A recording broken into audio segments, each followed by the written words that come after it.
King Richard II. By William Shakespeare. Dramatis Personae. King Richard II. John of Gaunt, Duke of Lancaster, uncle to the King. Edmund Langley, Duke of York, uncle to the King. Henry, surnamed Bolingbroke, Duke of Hereford, son of John of Gaunt. Afterwards King Henry IV. Duke of Aumerle, son of the Duke of York. Thomas Mowbray. Duke of Norfolk. Duke of Surrey. Earl of Salisbury. Lord Berkeley. Bushy, servant to King Richard. Bagot, servant to King Richard. Green, servant to King Richard. Earl of Northumberland. Henry Percy, surnamed Hotspur. His son. Lord Ross. Lord Willoughby. Lord Fitzwater. Bishop of Carlisle. Abbot of Westminster. Lord Marshal. Sir Piers of Exton. Sir Stephen Scrope. Captain of a band of Welshmen. Queen to King Richard. Duchess of Gloucester. Duchess of York. Lady attending on the Queen. Lords. Heralds, officers, soldiers, gardeners, keeper, messenger, groom, and other attendants. Seen, dispersedly in England and Wales. How do you find this book? Any thoughts about the book or the author? Any suggestion for improvement? Please take a moment to share your thoughts in a comment. If you like it, share it with your friends who might enjoy it as well. Subscribe to keep in touch. Visit CompleteAudiobooks.com for more quality content. Act 1. Scene 1. London. King Richard II's Palace. Enter King Richard II, John of Gaunt, with other nobles and attendants. King Richard II. Old John of Gaunt, time-honored Lancaster.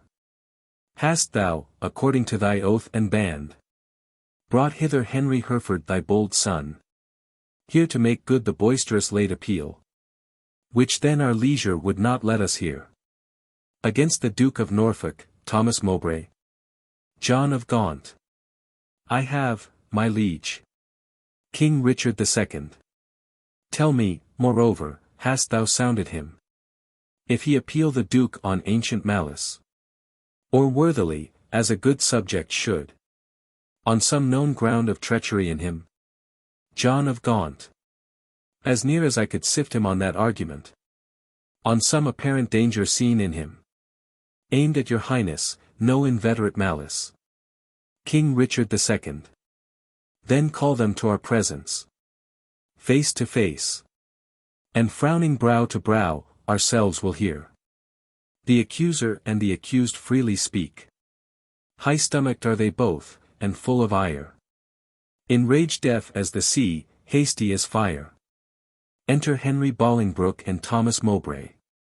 Henry Bolingbroke. Many years of happy days befall. My gracious sovereign, my most loving liege. Thomas Mowbray. Each day still better others' happiness. Until the heavens, envying earth's good hap, add an immortal title to your crown. King Richard II. We thank you both, yet one but flatters us. As well appeareth by the cause you come. Namely to appeal each other of high treason. Cousin of Hereford, what dost thou object? Against the Duke of Norfolk, Thomas Mowbray. Henry Bolingbroke. First, heaven be the record to my speech. In the devotion of a subject's love. Tendering the precious safety of my prince. And free from other misbegotten hate. Come I appellant to this princely presence. Now, Thomas Mowbray, do I turn to thee. And mark my greeting well. For what I speak, my body shall make good upon this earth. Or my divine soul answer it in heaven. Thou art a traitor and a miscreant. Too good to be so and too bad to live. Since the more fair and crystal is the sky, the uglier seem the clouds that in it fly. Once more, the more to aggravate the note. With a foul traitor's name stuff I thy throat. And wish, so please my sovereign, ere I move. What my tongue speaks my right drawn sword may prove. Thomas Mowbray. Let not my cold words here accuse my zeal. 'Tis not the trial of a woman's war. The bitter clamour of two eager tongues can arbitrate this cause betwixt us twain. The blood is hot that must be cooled for this. Yet can I not of such tame patience boast, as to be hushed and not at all to say. First, the fair reverence of your highness curbs me from giving reins and spurs to my free speech, which else would post until it had returned. These terms of treason doubled down his throat, setting aside his high blood's royalty. And let him be no kinsman to my liege. I do defy him, and I spit at him. Call him a slanderous coward and a villain, which to maintain I would allow him odds. And meet him, were I tied to run afoot, even to the frozen ridges of the Alps, or any other ground inhabitable, wherever Englishman durst set his foot. Meantime let this defend my loyalty. By all my hopes, most falsely doth he lie. Henry Bolingbroke. Pale trembling coward, there I throw my gage, disclaiming here the kindred of the king, and lay aside my high blood's royalty, which fear, not reverence, makes thee to accept. If guilty dread have left thee so much strength, as to take up mine honour's pawn, then stoop. By that and all the rights of knighthood else, will I make good against thee, arm to arm, what I have spoke, or thou canst worse devise. Thomas Mowbray. I take it up. And by that sword I swear, which gently laid my knighthood on my shoulder, I'll answer thee in any fair degree, or chivalrous design of knightly trial. And when I mount, alive may I not light, if I be traitor or unjustly fight. King Richard II. What doth our cousin lay to Mowbray's charge? It must be great that can inherit us, so much as of a thought of ill in him. Henry Bolingbroke. Look, what I speak, my life shall prove it true. That Mowbray hath received 8,000 nobles, in name of lendings for your highness soldiers, the which he hath detained for lewd employments, like a false traitor and injurious villain. Besides I say and will in battle prove, or here or elsewhere to the furthest verge, that ever was surveyed by English eye, that all the treasons for these 18 years, complotted and contrived in this land, fetch from false Mowbray their first head and spring. Further I say and further will maintain, upon his bad life to make all this good, that he did plot the Duke of Gloucester's death, suggest his soon-believing adversaries, and consequently, like a traitor coward, sluiced out his innocent soul through streams of blood, which blood, like sacrificing Abel's, cries, even from the tongueless caverns of the earth, to me for justice and rough chastisement. And, by the glorious worth of my descent, this arm shall do it, or this life be spent. King Richard II. How high a pitch his resolution soars. Thomas of Norfolk, what sayst thou to this? Thomas Mowbray. Oh, let my sovereign turn away his face, and bid his ears a little while be deaf, till I have told this slander of his blood. How God and good men hate so foul a liar. King Richard II. Mowbray, impartial are our eyes and ears.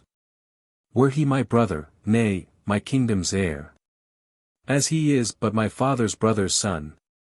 Now, by my scepter's awe, I make a vow, such neighbor nearness to our sacred blood should nothing privilege him, nor partialize the unstooping firmness of my upright soul.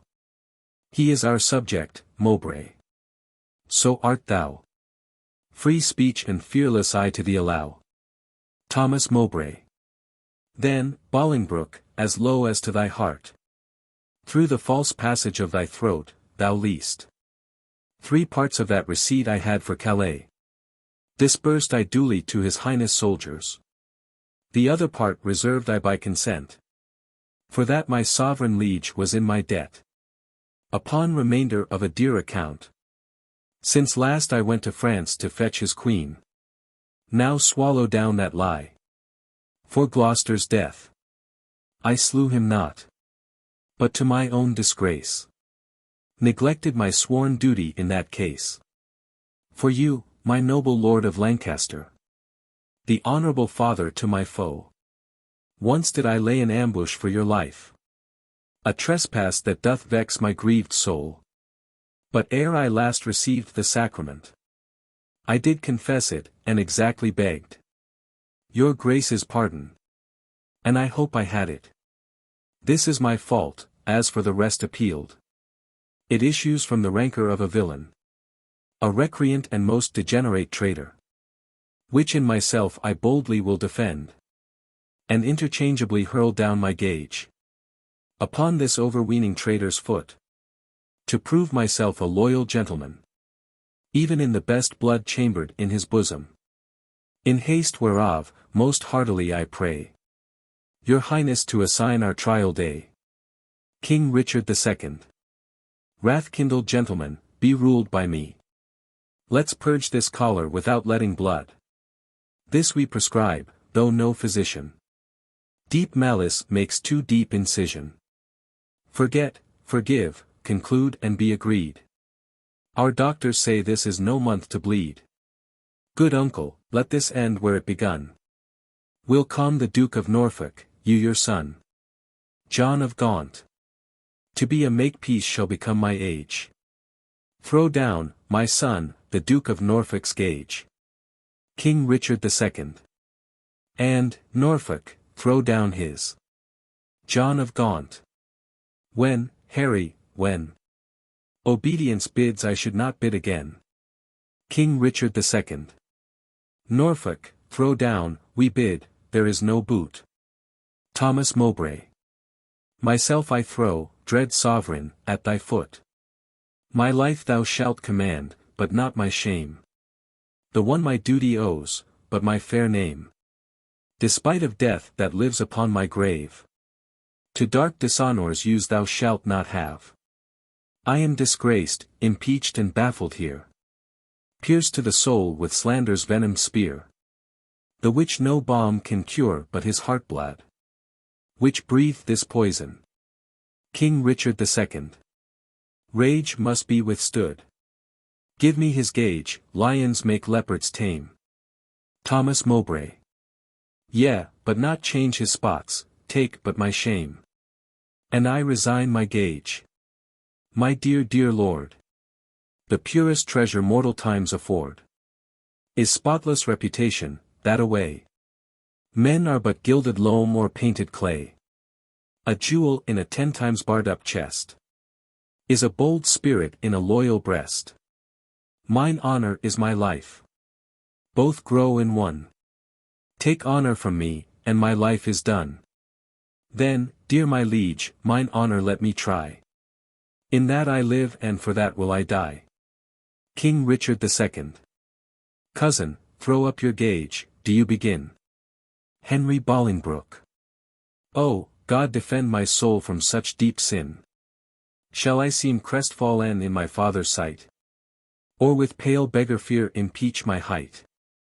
Before this outdared dastard, ere my tongue shall wound my honor with such feeble wrong, or sound so base a parle, my teeth shall tear the slavish motive of recanting fear, and spit it bleeding in his high disgrace, where shame doth harbor, even in Mowbray's face.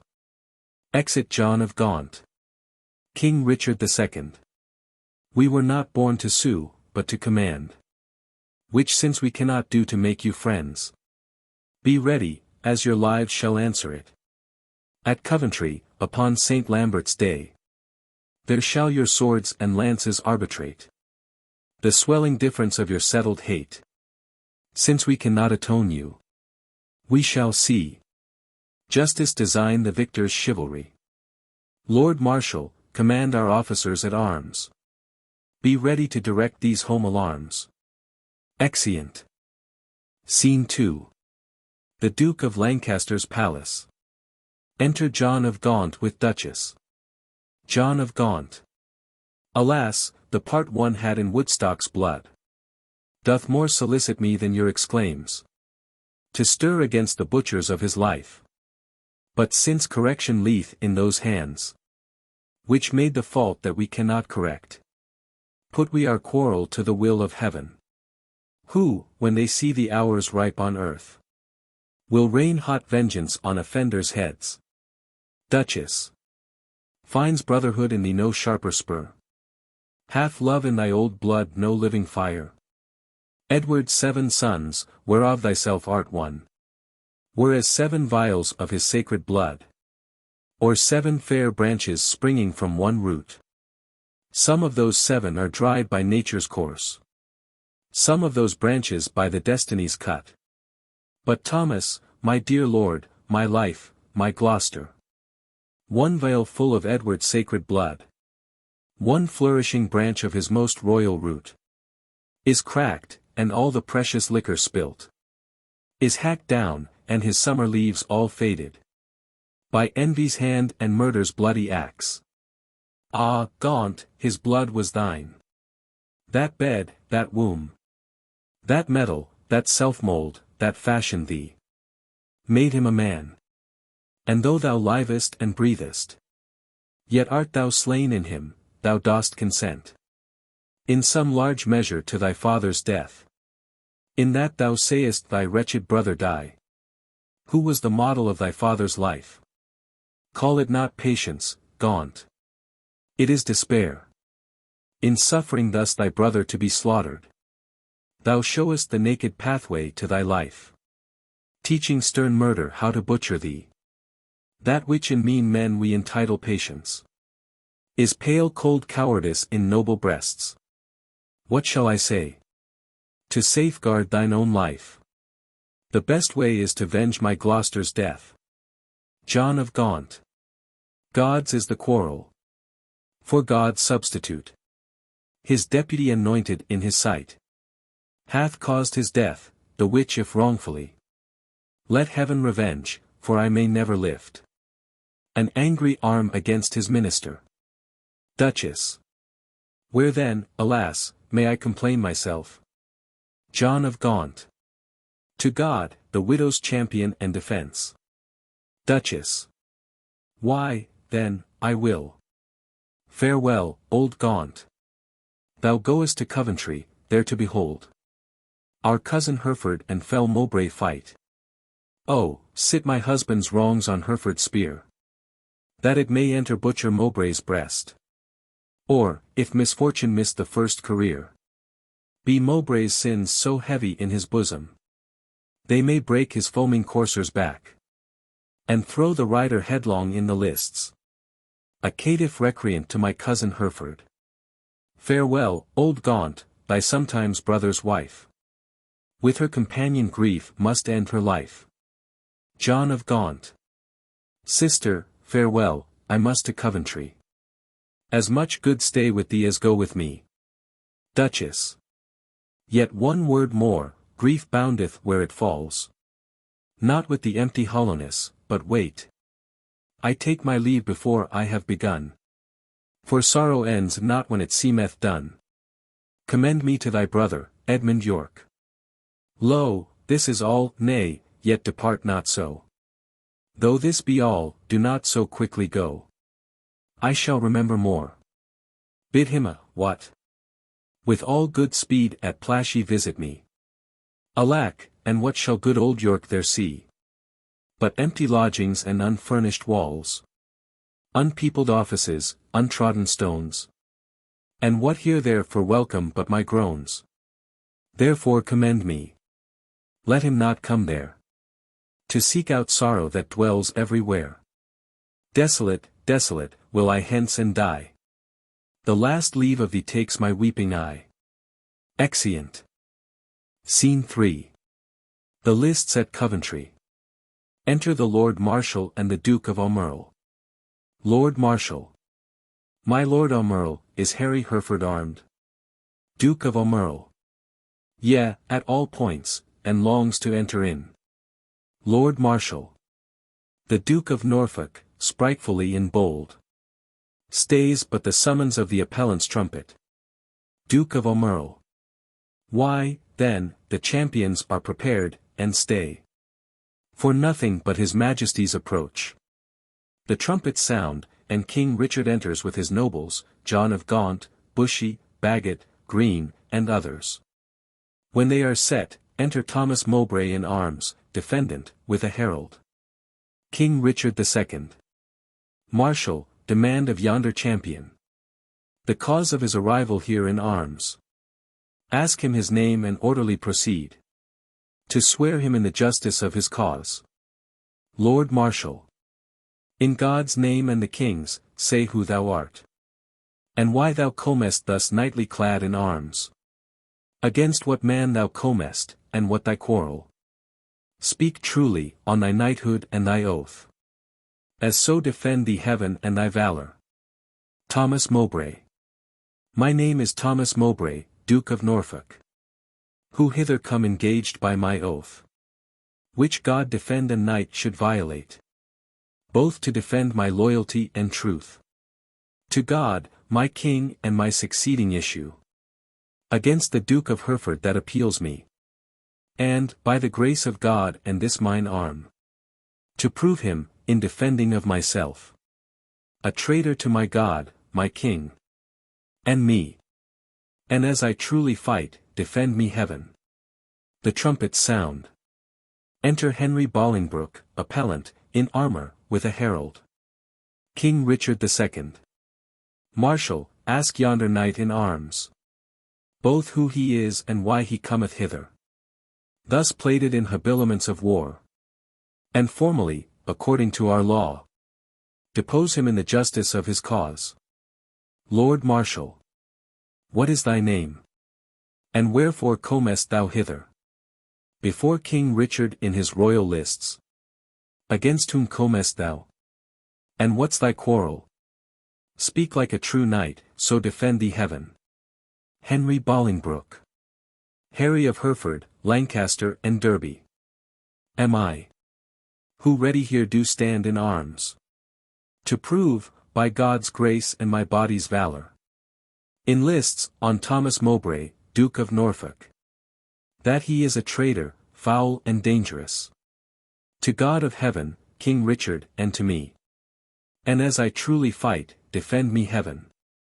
Lord Marshal. On pain of death, no person be so bold. Or daring hardy as to touch the lists. Except the Marshal and such officers. Appointed to direct these fair designs. Henry Bolingbroke. Lord Marshal, let me kiss my sovereign's hand. And bow my knee before his majesty. For Mowbray and myself are like two men. That vow a long and weary pilgrimage. Then let us take a ceremonious leave. And loving farewell of our several friends. Lord Marshal. The appellant in all duty greets your highness. And craves to kiss your hand and take his leave. King Richard II. We will descend and fold him in our arms. Cousin of Hereford, as thy cause is right. So be thy fortune in this royal fight. Farewell, my blood, which if today thou shed. Lament we may, but not revenge thee dead. Henry Bolingbroke. Oh, let no noble eye profane a tear. For me, if I be gored with Mowbray's spear. As confident as is the falcon's flight. Against a bird, do I with Mowbray fight. My loving lord, I take my leave of you. Of you, my noble cousin, Lord Aumerle. Not sick, although I have to do with death. But lusty, young, and cheerly drawing breath. Lo, as at English feasts, so I regreet. The daintiest last, to make the end most sweet. O thou, the earthly author of my blood. Whose youthful spirit, in me regenerate. Doth with a twofold vigour lift me up. To reach at victory above my head. Add proof unto mine armour with thy prayers. And with thy blessing steel my lance's point.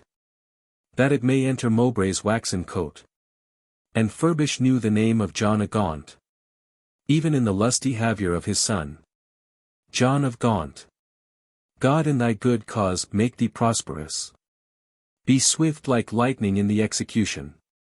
And let thy blows, doubly redoubled, fall like amazing thunder on the casque of thy adverse pernicious enemy. Rouse up thy youthful blood, be valiant and live. Henry Bolingbroke. Mine innocency and St. George to thrive. Thomas Mowbray. However God or fortune cast my lot, there lives or dies, true to King Richard's throne, a loyal, just and upright gentleman. Never did captive with a freer heart cast off his chains of bondage and embrace his golden uncontrolled enfranchisement. More than my dancing soul doth celebrate this feast of battle with mine adversary. Most mighty liege, and my companion peers, take from my mouth the wish of happy years. As gentle and as jocund as to jest, go I to fight, truth hath a quiet breast. King Richard II. Farewell, my lord, securely I espy virtue with valour couched in thine eye. Order the trial, Marshal, and begin. Lord Marshal. Harry of Hereford, Lancaster and Derby. Receive thy lance, and God defend the right. Henry Bolingbroke. Strong as a tower in hope, I cry Amen. Lord Marshal. Go bear this lance to Thomas, Duke of Norfolk. First Herald. Harry of Hereford, Lancaster and Derby. Stands here for God, his sovereign and himself. On pain to be found false and recreant. To prove the Duke of Norfolk, Thomas Mowbray, a traitor to his God, his king and him. And dares him to set forward to the fight. Second Herald. Here standeth Thomas Mowbray, Duke of Norfolk. On pain to be found false and recreant. Both to defend himself and to approve. Henry of Hereford, Lancaster, and Derby. To God, his sovereign and to him disloyal. Courageously and with a free desire. Attending but the signal to begin. Lord Marshal. Sound, trumpets, and set forward, combatants. A charge sounded. Stay, the king hath thrown his warder down. King Richard II. Let them lay by their helmets and their spears. And both return back to their chairs again. Withdraw with us, and let the trumpets sound. While we return these dukes what we decree. A long flourish. Draw near.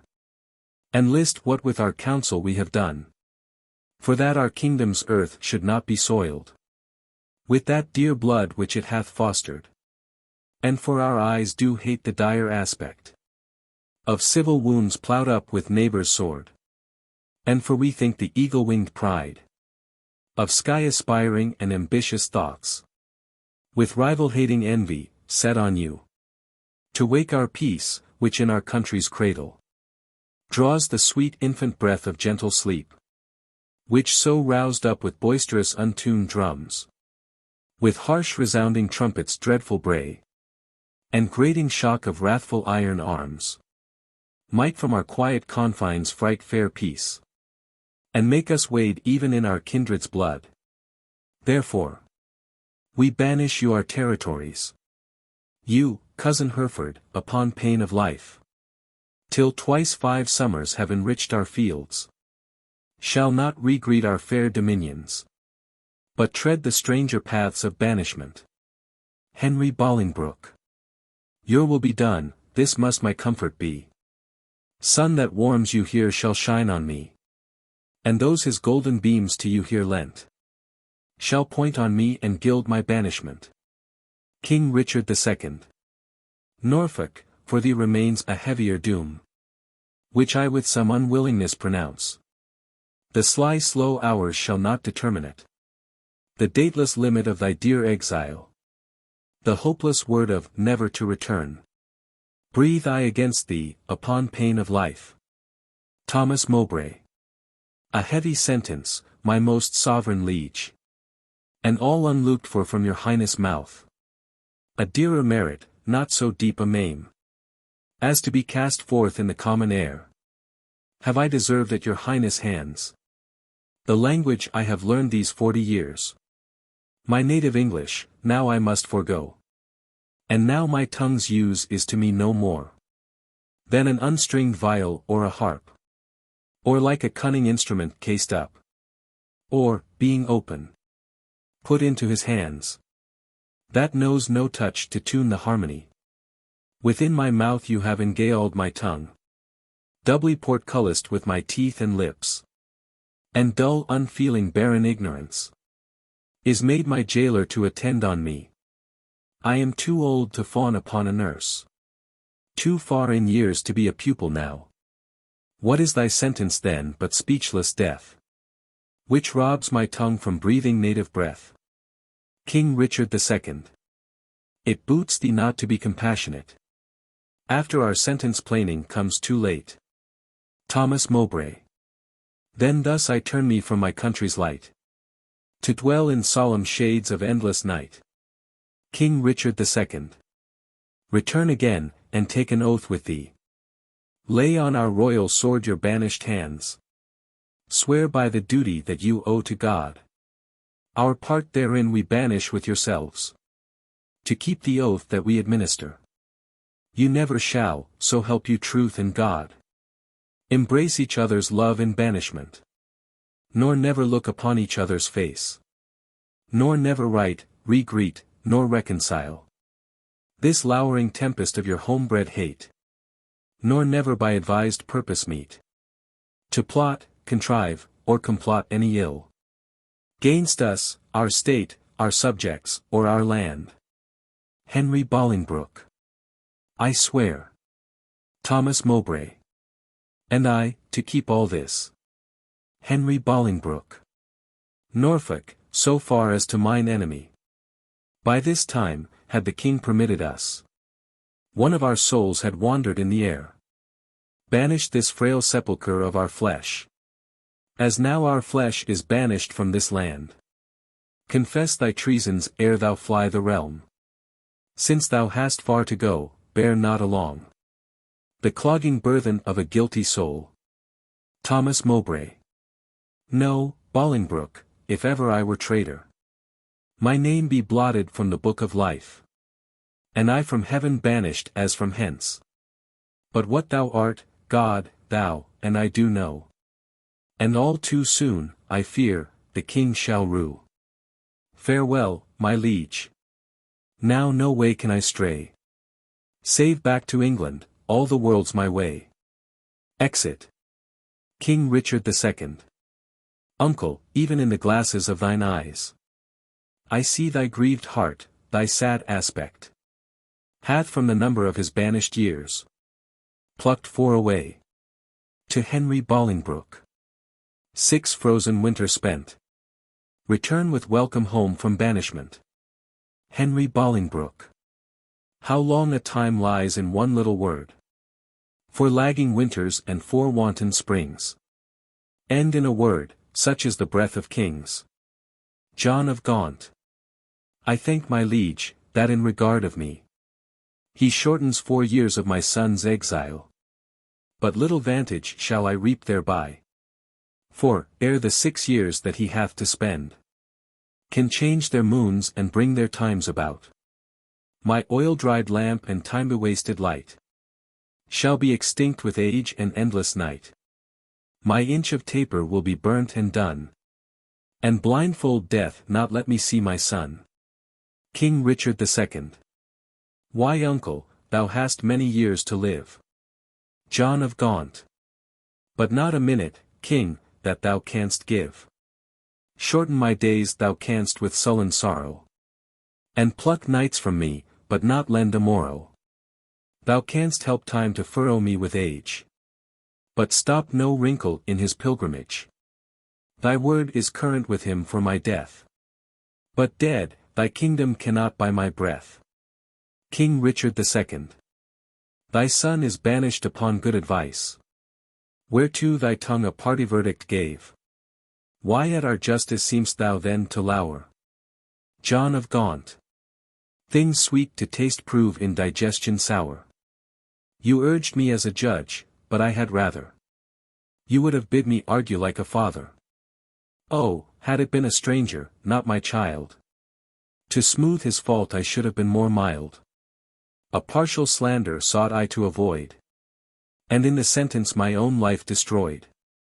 Alas, I looked when some of you should say, I was too strict to make mine own away. But you gave leave to my unwilling tongue. Against my will to do myself this wrong. King Richard II. Cousin, farewell. And, uncle, bid him so. 6 years we banish him, and he shall go. Flourish. Exeunt King Richard II and train. Duke of Aumerle. Cousin, farewell, what presents must not know. From where you do remain let paper show. Lord Marshal. My lord, no leave take I, for I will ride. As far as land will let me, by your side. John of Gaunt. Oh, to what purpose dost thou hoard thy words? That thou return'st no greeting to thy friends? Henry Bolingbroke. I have too few to take my leave of you. When the tongue's office should be prodigal. To breathe the abundant dolour of the heart. John of Gaunt. Thy grief is but thy absence for a time. Henry Bolingbroke. Joy absent, grief is present for that time. John of Gaunt. What is 6 winters? They are quickly gone. Henry Bolingbroke. To men in joy, but grief makes 1 hour 10. John of Gaunt. Call it a travel that thou takest for pleasure. Henry Bolingbroke. My heart will sigh when I miscall it so. Which finds it an aforesaid pilgrimage. John of Gaunt. The sullen passage of thy weary steps. Esteem as foil wherein thou art to set. The precious jewel of thy home return. Henry Bolingbroke. Nay, rather, every tedious stride I make. Will but remember me what a deal of world. I wander from the jewels that I love. Must I not serve a long apprenticehood? To foreign passages, and in the end, having my freedom, boast of nothing else. But that I was a journeyman to grief. John of Gaunt. All places that the eye of heaven visits are to a wise man ports and happy havens. Teach thy necessity to reason thus. There is no virtue like necessity. Think not the king did banish thee, but thou the king. Woe doth the heavier sit, where it perceives it is but faintly born. Go, say I sent thee forth to purchase honor, and not the king exiled thee. Or suppose devouring pestilence hangs in our air, and thou art flying to a fresher clime. Look, what thy soul holds dear, imagine it. To lie that way thou goest, not whence thou comest. Suppose the singing birds musicians. The grass whereon thou treadst the present strewed. The flowers fair ladies, and thy steps no more. Then a delightful measure or a dance. For gnarling sorrow hath less power to bite. The man that mocks at it and sets it light. Henry Bolingbroke. Oh, who can hold a fire in his hand? By thinking on the frosty Caucasus? Or cloy the hungry edge of appetite? By bare imagination of a feast? Or wallow naked in December snow? By thinking on fantastic summer's heat? Oh, no. The apprehension of the good gives but the greater feeling to the worse. Fell sorrow's tooth doth never rankle more than when he bites, but lanceth not the sore. John of Gaunt. Come, come, my son, I'll bring thee on thy way. Had I thy youth and cause, I would not stay. Henry Bolingbroke. Then, England's ground, farewell, sweet soil, adieu. My mother, and my nurse, that bears me yet.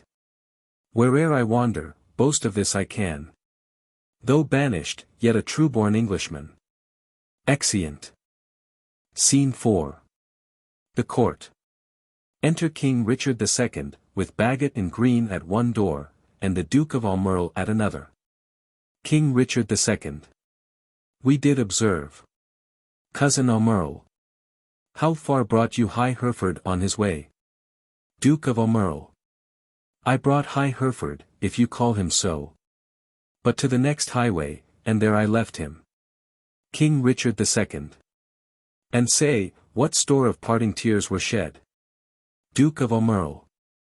Faith, none for me. Except the northeast wind, which then blew bitterly against our faces, awaked the sleeping room, and so by chance did grace our hollow parting with a tear. King Richard II. What said our cousin when you parted with him? Duke of O'Merle. Farewell. And, for my heart disdained that my tongue should so profane the word, that taught me craft to counterfeit oppression of such grief. That word seemed buried in my sorrow's grave. Marry, would the word farewell have lengthened hours, and added years to his short banishment. He should have had a volume of farewells. But since it would not, he had none of me. King Richard II. He is our cousin. But, 'tis doubt when time shall call him home from banishment, whether our kinsmen come to see his friends. Ourself and Bushy, Bagot here and Green, observed his courtship to the common people. How he did seem to dive into their hearts with humble and familiar courtesy. What reverence he did throw away on slaves, wooing poor craftsmen with the craft of smiles, and patient underbearing of his fortune, as 'twere to banish their affects with him. Off goes his bonnet to an oyster wench. A brace of draymen bid God speed him well, and had the tribute of his supple knee. With, thanks, my countrymen, my loving friends. As were our England in reversion his. And he our subjects next degree in hope. Green. Well, he is gone, and with him go these thoughts. Now for the rebels which stand out in Ireland. Expedient manage must be made, my liege, ere further leisure yield them further means, for their advantage and your highness loss. King Richard II. We will ourself in person to this war. And, for our coffers, with too great a court, and liberal largess, are grown somewhat light. We are inforsaid to farm our royal realm, the revenue whereof shall furnish us for our affairs in hand, if that come short. Our substitutes at home shall have blank charters, whereto, when they shall know what men are rich, they shall subscribe them for large sums of gold, and send them after to supply our wants. For we will make for Ireland presently. Enter Bushy. Bushy, what news? Bushy. Old John of Gaunt is grievous sick, my lord. Suddenly taken, and hath sent post-haste to entreat your majesty to visit him. King Richard II. Where lies he? Bushy. At Ely House. King Richard II. Now put it, God, in the physician's mind, to help him to his grave immediately. The lining of his coffers shall make coats, to deck our soldiers for these Irish wars. Come, gentlemen, let's all go visit him. Pray God we may make haste, and come too late. All. Amen. Exeunt. Act 2. Scene 1. Ely House. Enter John of Gaunt sick, with the Duke of York, and c. John of Gaunt. Will the king come, that I may breathe my last in wholesome counsel to his unstayed youth? Duke of York. Vex not yourself, nor strive not with your breath, for all in vain comes counsel to his ear. John of Gaunt. Oh, but they say the tongues of dying men enforce attention like deep harmony. Where words are scarce, they are seldom spent in vain, for they breathe truth that breathe their words in pain. He that no more must say is listened more than they whom youth and ease have taught to glose. More are men's ends marked than their lives before. The setting sun, and music at the close, as the last taste of sweets, is sweetest last. Writ in remembrance more than things long past. Though Richard my life's counsel would not hear, my death's sad tale may yet undeaf his ear. Duke of York. No, it is stopped with other flattering sounds, as praises, of whose taste the wise are fond. Lascivious metres, to whose venom sound the open ear of youth doth always listen. Report of fashions in proud Italy, whose manners still our tardy apish nation limps after in base imitation. Where doth the world thrust forth a vanity? So it be new, there's no respect how vile, that is not quickly buzzed into his ears. Then all too late comes counsel to be heard. Where will doth mutiny with wit's regard direct not him whose way himself will choose? 'Tis breath thou lack'st, and that breath wilt thou lose. John of Gaunt. Methinks I am a prophet new inspired, and thus expiring do foretell of him. His rash fierce blaze of riot cannot last, for violent fires soon burn out themselves. Small showers last long, but sudden storms are short. He tires betimes that spurs too fast betimes. With eager feeding food doth choke the feeder. Light vanity, insatiate cormorant, consuming means, soon preys upon itself. This royal throne of kings, this sceptred isle, this earth of majesty, this seat of Mars, this other Eden, demi-paradise, this fortress built by nature for herself, against infection and the hand of war. This happy breed of men, this little world, this precious stone set in the silver sea, which serves it in the office of a wall, or as a moat defensive to a house, against the envy of less happier lands. This blessed plot, this earth, this realm, this England, this nurse, this teeming womb of royal kings, feared by their breed and famous by their birth, renowned for their deeds as far from home, for Christian service and true chivalry, as is the sepulchre in stubborn Jewry, of the world's ransom, blessed Mary's Son. This land of such dear souls, this dear dear land, dear for her reputation through the world, is now leased out, I die pronouncing it, like to a tenement or pelting farm.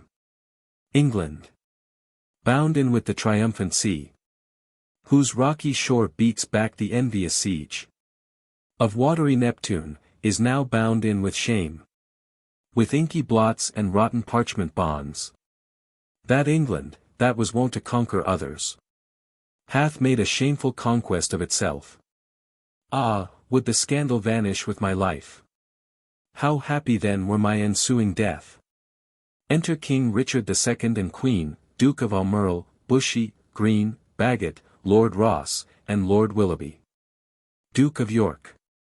The King is come, deal mildly with his youth, for young hot colts being raged do rage the more. Queen. How fares our noble uncle, Lancaster? King Richard II. What comfort, man? How is't with aged Gaunt? John of Gaunt. Oh, how that name befits my composition. Old Gaunt indeed, and gaunt in being old. Within me grief hath kept a tedious fast. And who abstains from meat that is not gaunt? For sleeping England long time have I watched. Watching breeds leanness, leanness is all gaunt. The pleasure that some fathers feed upon is my strict fast, I mean, my children's looks. And therein fasting, hast thou made me gaunt. Gaunt am I for the grave, gaunt as a grave, whose hollow womb inherits naught but bones. King Richard II.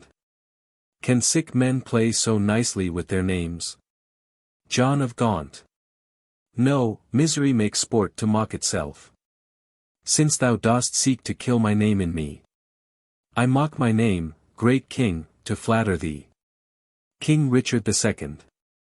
Should dying men flatter with those that live? John of Gaunt. No, no, men living flatter those that die. King Richard II. Thou, now a dying, say'st thou flatterest me. John of Gaunt. Oh, no. Thou deest, though I the sicker be. King Richard II. I am in health, I breathe, and see thee ill. John of Gaunt. Now he that made me knows I see thee ill. Ill in myself to see, and in thee seeing ill. Thy deathbed is no lesser than thy land, wherein thou least in reputation sick. And thou, too careless patient as thou art, committ'st thy anointed body to the cure of those physicians that first wounded thee. 1,000 flatterers sit within thy crown, whose compass is no bigger than thy head. And yet, engaged in so small a verge, the waste is no whit lesser than thy land. Oh, had thy grandsire with a prophet's eye seen how his son's son should destroy his sons, from forth thy reach he would have laid thy shame, deposing thee before thou wert possessed, which art possessed now to depose thyself. Why, cousin, wert thou regent of the world, it were a shame to let this land by lease. But for thy world enjoying but this land, is it not more than shame to shame it so? Landlord of England art thou now, not king. Thy state of law is bond-slave to the law. And thou, King Richard II, a lunatic lean-witted fool, presuming on an ague's privilege, darest with thy frozen admonition make pale our cheek, chasing the royal blood with fury from his native residence. Now, by my seat's right royal majesty, wert thou not brother to great Edward's son, this tongue that runs so roundly in thy head should run thy head from thy unreverent shoulders. John of Gaunt. Oh, spare me not, my brother Edward's son, for that I was his father Edward's son. That blood already, like the pelican, hast thou tapped out and drunkenly caroused. My brother Gloucester, plain well-meaning soul, whom fair befall in heaven mongst happy souls, may be a precedent and witness good, that thou respect'st not spilling Edward's blood. Join with the present sickness that I have, and thy unkindness be like crooked age, to crop at once a too long withered flower. Live in thy shame, but die not shame with thee. These words hereafter thy tormentors be. Convey me to my bed, then to my grave. Love they to live that love and honor have. Exit, borne off by his attendants, King Richard II. And let them die that age and sullens have. For both hast thou, and both become the grave. Duke of York. I do beseech your majesty, impute his words to wayward sickliness and age in him. He loves you, on my life, and holds you dear, as Harry Duke of Hereford, were he here. King Richard II. Right, you say true, as Hereford's love, so his. As theirs, so mine, and all be as it is. Enter Northumberland. Northumberland. My liege, old Gaunt commends him to your majesty. King Richard II. What says he? Northumberland. Nay, nothing, all is said. His tongue is now a stringless instrument. Words, life and all, old Lancaster hath spent. Duke of York. Be York the next that must be bankrupt so. Though death be poor, it ends a mortal woe. King Richard II. The ripest fruit first falls, and so doth he. His time is spent, our pilgrimage must be. So much for that. Now for our Irish wars. We must supplant those rough rug-headed kerns, which live like venom where no venom else. But only they have privilege to live. And for these great affairs do ask some charge. Towards our assistance we do seize to us the plate, corn, revenues, and movables, whereof our uncle Gaunt did stand possessed. Duke of York. How long shall I be patient?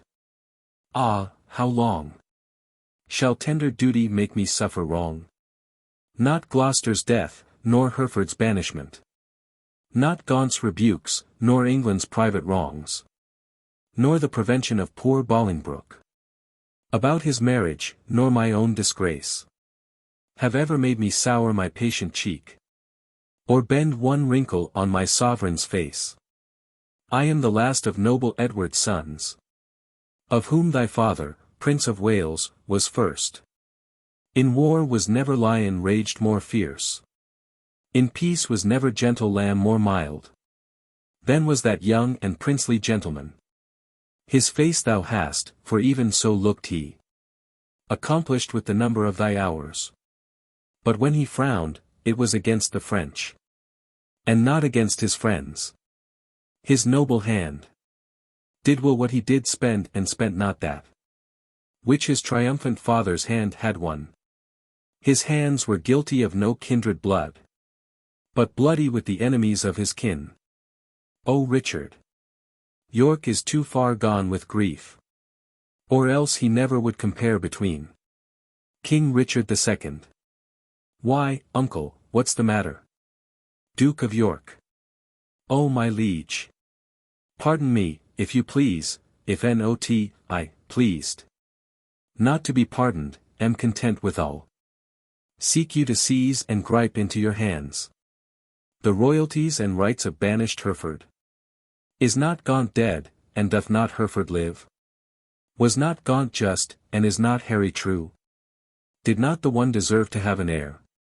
Is not his heir a well-deserving son? Take Hereford's rights away, and take from time his charters and his customary rights. Let not tomorrow then ensue today. Be not thyself, for how art thou a king? But by fair sequence and succession. Now, afore God forbid I say true.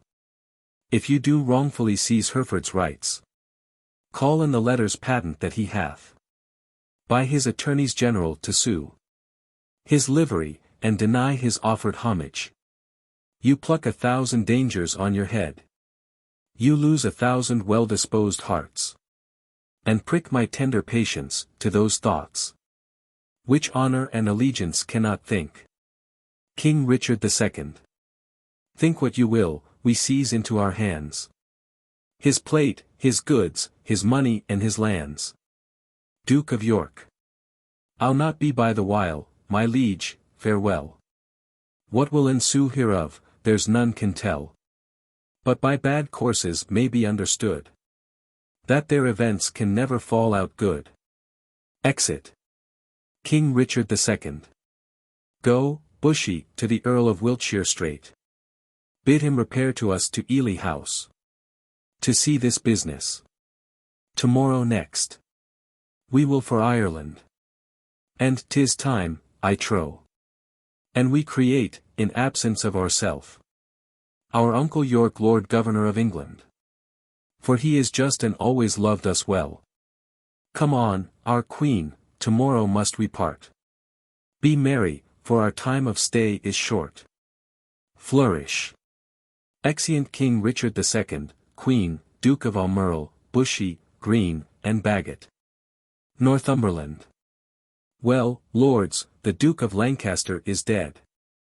Lord Ross. And living too, for now his son is Duke. Lord Willoughby. Barely in title, not in revenue. Northumberland. Richly in both, if justice had her right. Lord Ross.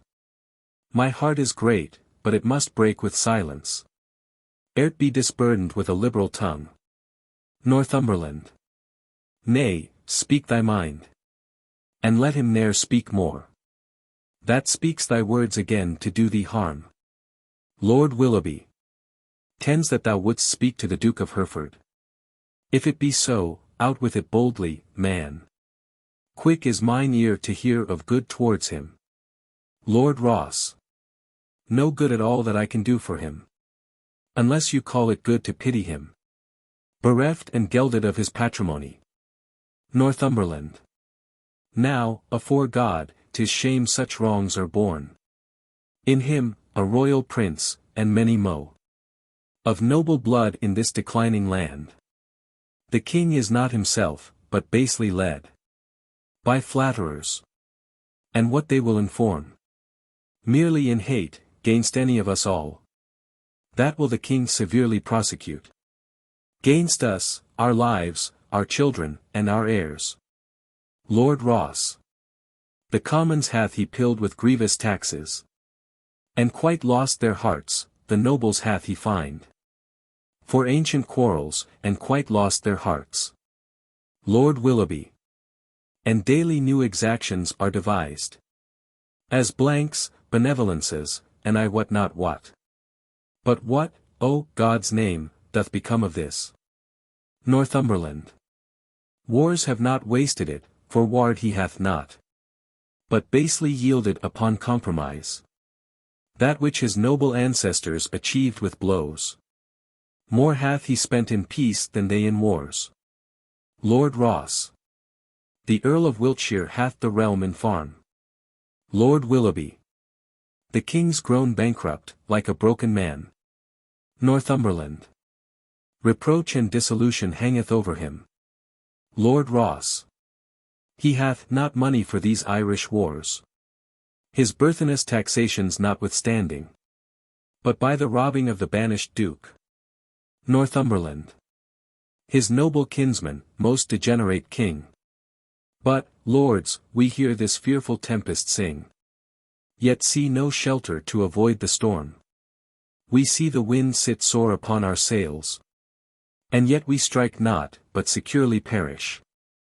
Lord Ross. We see the very wreck that we must suffer. And unavoided is the danger now. For suffering so the causes of our wreck. Northumberland.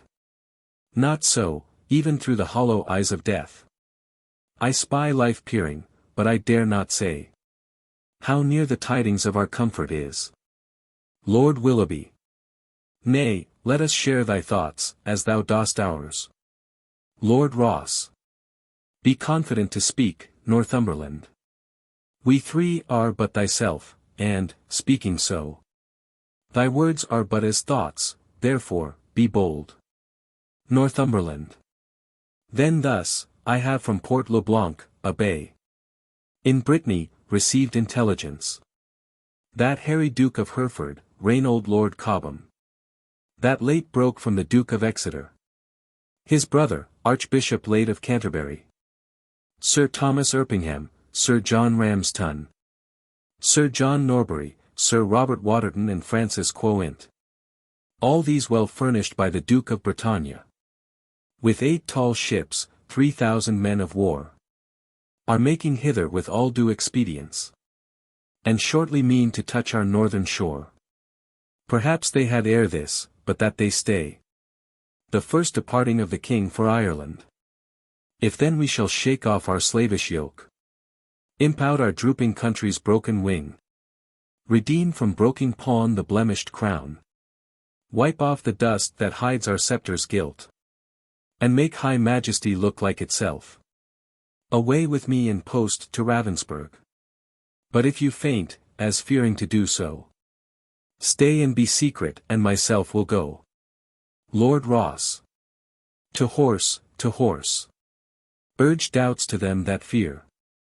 Lord Willoughby. Hold out my horse, and I will first be there. Exeunt. Scene 2. The Palace. Enter Queen, Bushy, and Bagot. Bushy. Madam, your Majesty is too much sad. You promised, when you parted with the king, to lay aside life-harming heaviness, and entertain a cheerful disposition. Queen. To please the king I did, to please myself. I cannot do it. Yet I know no cause why I should welcome such a guest as grief. Save bidding farewell to so sweet a guest. As my sweet Richard, yet again, methinks, some unborn sorrow, ripe in fortune's womb, is coming towards me. And my inward soul, with nothing trembles, at something it grieves. More than with parting from my lord the king. Bushy. Each substance of a grief hath 20 shadows. Which shows like grief itself, but is not so. For sorrow's eye, glazed with blinding tears. Divides one thing entire to many objects. Like perspectives, which rightly gazed upon, show nothing but confusion, eye to eye. Distinguish form, so your sweet majesty, looking awry upon your lord's departure, finds shapes of grief, more than himself, to wail. Which, looked on as it is not but shadows of what it is not. Then, thrice gracious queen, more than your lord's departure weep not, more's not seen. Or if it be, 'tis with false sorrow's eye, which for things true weeps things imaginary. Queen. It may be so, but yet my inward soul persuades me it is otherwise, howe'er it be. I cannot but be sad, so heavy sad, as, though on thinking on no thought I think, makes me with heavy nothing faint and shrink. Bushy. 'Tis nothing but conceit, my gracious lady. Queen. 'Tis nothing less, conceit is still derived from some forefather grief, mine is not so. For nothing had begot my something grief, or something hath the nothing that I grieve. 'Tis in reversion that I do possess. But what it is, that is not yet known, what I cannot name, 'tis nameless woe, I wot. Enter Green. Green. God save your majesty. And well met, gentlemen. I hope the king is not yet shipped for Ireland. Queen. Why hopest thou so? 'Tis better hope he is. For his designs crave haste, his haste good hope. Then wherefore dost thou hope he is not shipped? Green. That he, our hope, might have retired his power, and driven into despair an enemy's hope, who strongly hath set footing in this land. The banished Bolingbroke repeals himself, and with uplifted arms is safe arrived at Ravensburg. Queen. Now God in heaven forbid. Green.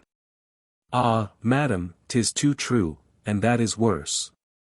The Lord Northumberland, his son young Henry Percy, the lords of Ross, Beaumont, and Willoughby, with all their powerful friends, are fled to him.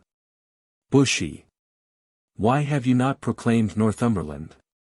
And all the rest revolted faction traitors? Green. We have, whereupon the Earl of Worcester hath broke his staff, resigned his stewardship, and all the household servants fled with him to Bolingbroke. Queen. So, Green, thou art the midwife to my woe, and Bolingbroke my sorrow's dismal heir. Now hath my soul brought forth her prodigy, and I, a gasping new-delivered mother, have woe to woe, sorrow to sorrow joined. Bushy. Despair not, madam. Queen. Who shall hinder me? I will despair, and be at enmity with cozening hope. He is a flatterer, a parasite, a keeper back of death, who gently would dissolve the bands of life, which false hope lingers in extremity. Enter Duke of York. Green. Here comes the Duke of York. Queen. With signs of war about his aged neck. Oh, full of careful business are his looks. Uncle, for God's sake, speak comfortable words. Duke of York. Should I do so, I should belie my thoughts. Comfort's in heaven, and we are on the earth, where nothing lives but crosses, cares and grief. Your husband, he is gone to save far off, whilst others come to make him lose at home. Here am I left to underprop his land, who, weak with age, cannot support myself. Now comes the sick hour that his surfeit made. Now shall he try his friends that flattered him. Enter a servant. Servant. My lord, your son was gone before I came. Duke of York. He was. Why, so. Go all which way it will. The nobles they are fled, the commons they are cold, and will, I fear, revolt on Hereford's side. Sirrah, get thee to Plashy, to my sister Gloucester. Bid her send me presently £1,000. Hold, take my ring. Servant. My lord, I had forgot to tell your lordship.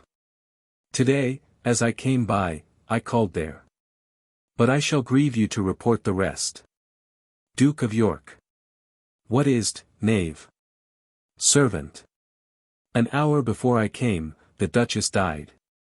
Duke of York. God for his mercy. What a tide of woes comes rushing on this woeful land at once. I know not what to do, I would to God. So my untruth had not provoked him to it. The king had cut off my head with my brothers.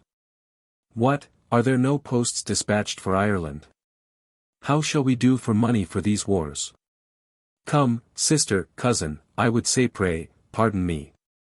Go, fellow, get thee home, provide some carts. And bring away the armor that is there. Exit servant. Gentlemen, will you go muster men? If I know how or which way to order these affairs. Thus thrust disorderly into my hands. Never believe me. Both are my kinsmen. The one is my sovereign, whom both my oath and duty bids defend. The other again is my kinsman, whom the king hath wronged, whom conscience and my kindred bids to right. Well, somewhat we must do. Come, cousin, I'll dispose of you. Gentlemen, go, muster up your men. And meet me presently at Berkeley. I should to Plashy too. But time will not permit, all is uneven. And everything is left at 6 and 7. Exeunt Duke of York and Queen. Bushy. The wind sits fair for news to go to Ireland. But none returns. For us to levy power proportionable to the enemy is all unpossible. Green. Besides, our nearness to the king in love is near the hate of those love not the king. Bagot. And that's the wavering commons, for their love lies in their purses, and whoso empties them by so much fills their hearts with deadly hate. Bushy. Wherein the king stands generally condemned. Bagot. If judgment lie in them, then so do we. Because we ever have been near the king. Green. Well, I will for refuge straight to Bristol Castle. The Earl of Wiltshire is already there. Bushy. Thither will I with you. For little office the hateful commons will perform for us. Except like curs to tear us all to pieces. Will you go along with us? Bagot. No, I will to Ireland to his majesty. Farewell, if heart's presages be not vain. We three here art that ne'er shall meet again. Bushy. That's as York thrives to beat back Bolingbroke.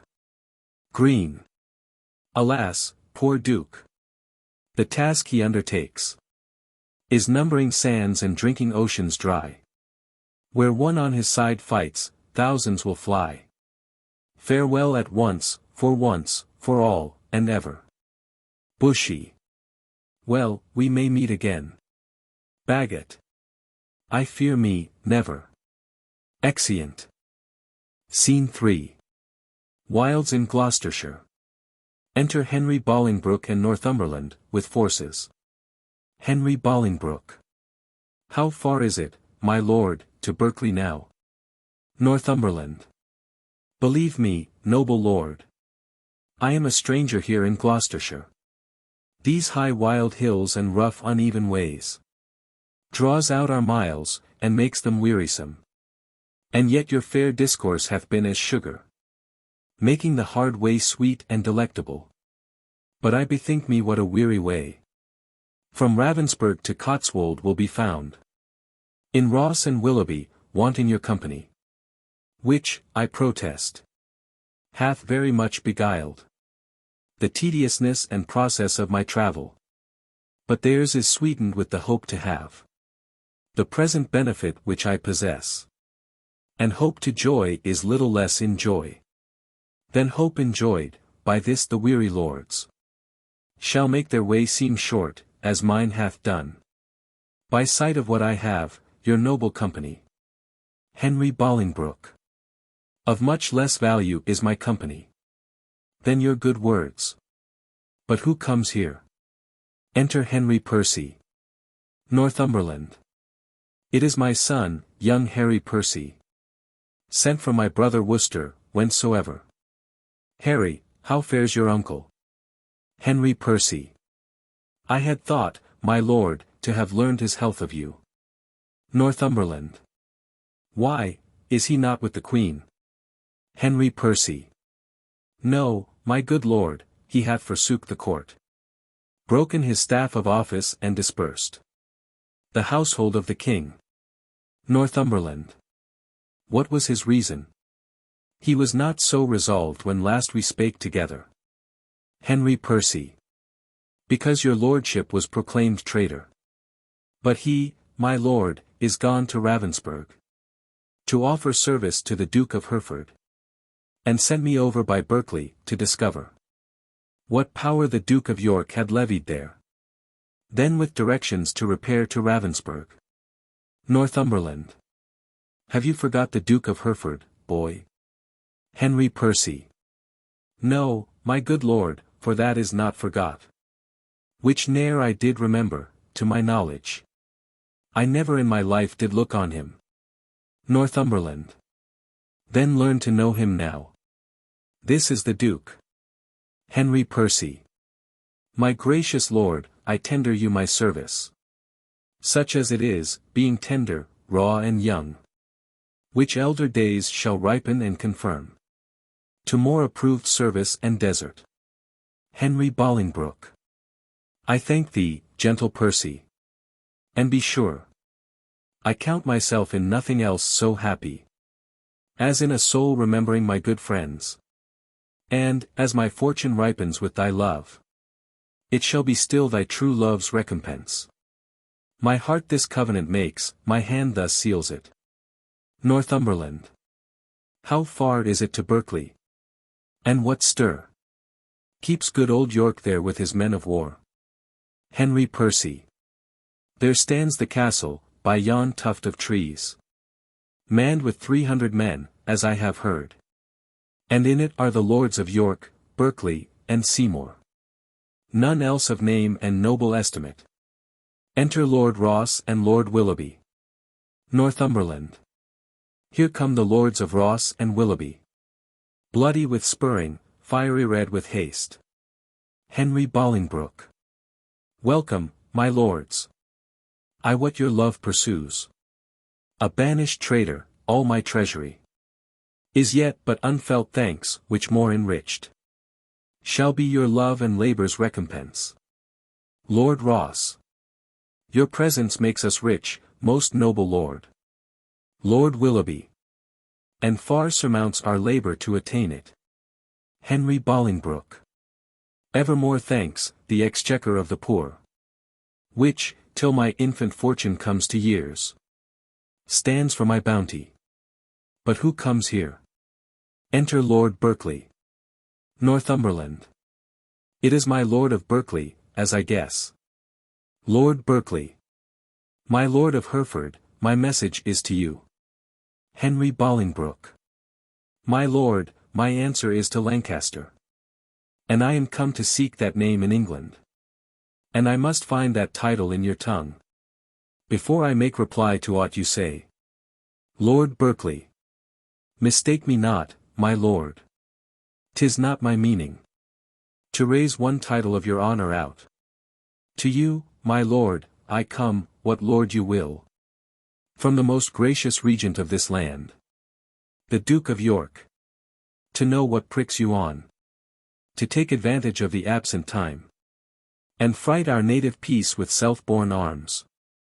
Enter Duke of York attended. Henry Bolingbroke. I shall not need transport my words by you. Here comes his grace in person. My noble uncle. Kneels. Duke of York. Show me thy humble heart, and not thy knee, whose duty is deceivable and false. Henry Bolingbroke. My gracious uncle. Duke of York. Tut, tut. Grace me no grace, nor uncle me no uncle. I am no traitor's uncle, and that word, grace, in an ungracious mouth is but profane. Why have those banished and forbidden legs dared once to touch a dust of England's ground? But then more, why have they dared to march so many miles upon her peaceful bosom, frighting her pale-faced villages with war and ostentation of despised arms? Comest thou because the anointed king is hence? Why, foolish boy, the king is left behind, and in my loyal bosom lies his power. Were I but now the lord of such hot youth, as when brave Gaunt, thy father, and myself, rescued the Black Prince, that young Mars of men, from forth the ranks of many thousand French. Oh, then how quickly should this arm of mine, now prisoner to the palsy, chastise thee, and minister correction to thy fault. Henry Bolingbroke. My gracious uncle, let me know my fault. On what condition stands it and wherein? Duke of York. Even in condition of the worst degree. In gross rebellion and detested treason. Thou art a banished man, and here art come, before the expiration of thy time, in braving arms against thy sovereign. Henry Bolingbroke. As I was banished Hereford. But as I come for Lancaster. And, noble uncle, I beseech your grace, look on my wrongs with an indifferent eye. You are my father, for methinks in you I see old Gaunt alive. Oh, then, my father, will you permit that I shall stand condemned, a wandering vagabond, my rights and royalties plucked from my arms perforce and given away to upstart unthrifts? Wherefore was I born? If that my cousin king be king of England, it must be granted I am Duke of Lancaster. You have a son, Aumerle, my noble cousin. Had you first died, and he been thus trod down, he should have found his uncle Gaunt a father, to rouse his wrongs and chase them to the bay. I am denied to sue my livery here, and yet my letters patents give me leave. My father's goods are all distrained and sold, and these and all are all amiss employed. What would you have me do? I am a subject, and I challenge law, attorneys are denied me. And therefore, personally I lay my claim to my inheritance of free descent. Northumberland. The noble Duke hath been too much abused. Lord Ross. It stands your grace upon to do him right. Lord Willoughby. Base men by his endowments are made great. Duke of York. My lords of England, let me tell you this. I have had feeling of my cousin's wrongs, and laboured all I could to do him right. But in this kind to come, in braving arms, be his own carver and cut out his way, to find out right with wrong, it may not be. And you that do abet him in this kind, cherish rebellion and are rebels all. Northumberland. The noble Duke hath sworn his coming is but for his own, and for the right of that. We all have strongly sworn to give him aid, and let him ne'er see joy that breaks that oath. Duke of York. Well, well, I see the issue of these arms. I cannot mend it, I must needs confess, because my power is weak and all ill left. But if I could, by him that gave me life, I would attach you all and make you stoop unto the sovereign mercy of the king. But since I cannot, be it known to you, I do remain as neuter. So, fare you well, unless you please to enter in the castle, and there repose you for this night. Henry Bolingbroke. An offer, uncle, that we will accept. But we must win your grace to go with us to Bristol Castle, which they say is held by Bushy, Bagot and their complices, the caterpillars of the Commonwealth, which I have sworn to weed and pluck away. Duke of York. It may be I will go with you, but yet I'll pause, for I am loath to break our country's laws. Nor friends nor foes, to me welcome you are. Things past redress are now with me past care. Exeunt. Scene 4. A camp in Wales. Enter Earl of Salisbury and a Welsh captain. Captain. My Lord of Salisbury, we have stayed 10 days. And hardly kept our countrymen together. And yet we hear no tidings from the king. Therefore we will disperse ourselves, farewell. Earl of Salisbury. Stay yet another day, thou trusty Welshman. The king reposeth all his confidence in thee. Captain. 'Tis thought the king is dead, we will not stay. The bay trees in our country are all withered. And meteors fright the fixed stars of heaven. The pale-faced moon looks bloody on the earth. And lean-looked prophets whisper fearful change. Rich men look sad and ruffians dance and leap. The one in fear to lose what they enjoy. The other to enjoy by rage and war. These signs forerun the death or fall of kings. Farewell, our countrymen are gone and fled. As well assured Richard their king is dead. Exit. Earl of Salisbury.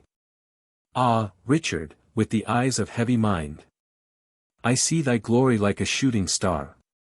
Fall to the base earth from the firmament. Thy sun sets weeping in the lowly west. Witnessing storms to come, woe and unrest. Thy friends are fled to wait upon thy foes. And crossly to thy good all fortune goes. Exit. Act 3. Scene 1. Bristol. Before the castle.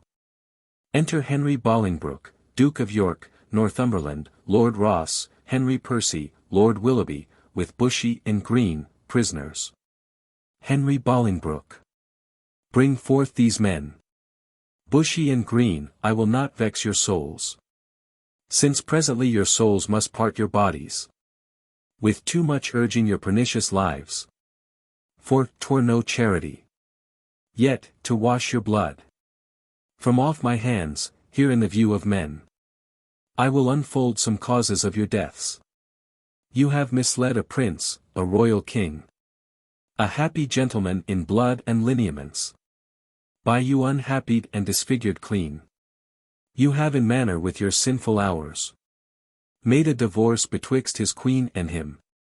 Broke the possession of a royal bed. And stained the beauty of a fair queen's cheeks. With tears drawn from her eyes by your foul wrongs. Myself, a prince by fortune of my birth. Near to the king in blood, and near in love. Till you did make him misinterpret me. Have stooped my neck under your injuries. And sight my English breath in foreign clouds. Eating the bitter bread of banishment. Whilst you have fed upon my signories. Disparked my parks and felled my forest woods. From my own windows torn my household coat. Raised out my emprise, leaving me no sign. Save men's opinions and my living blood. To show the world I am a gentleman.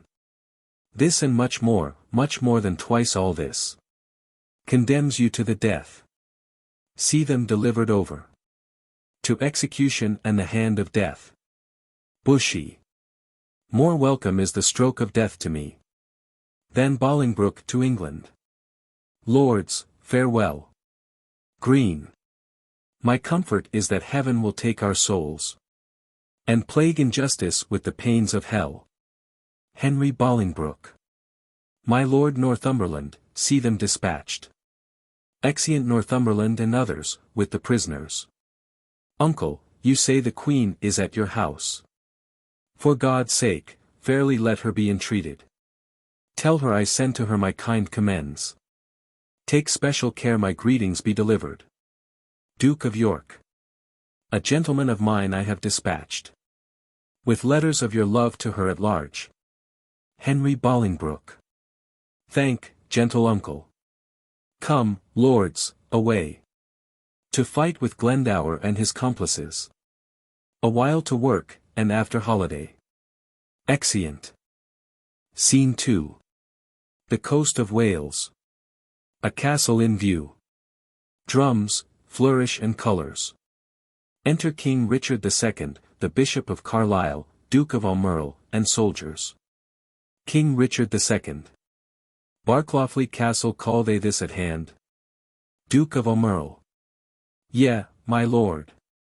How brooks your grace the air? After your late tossing on the breaking seas? King Richard II. Needs must I like it well, I weep for joy.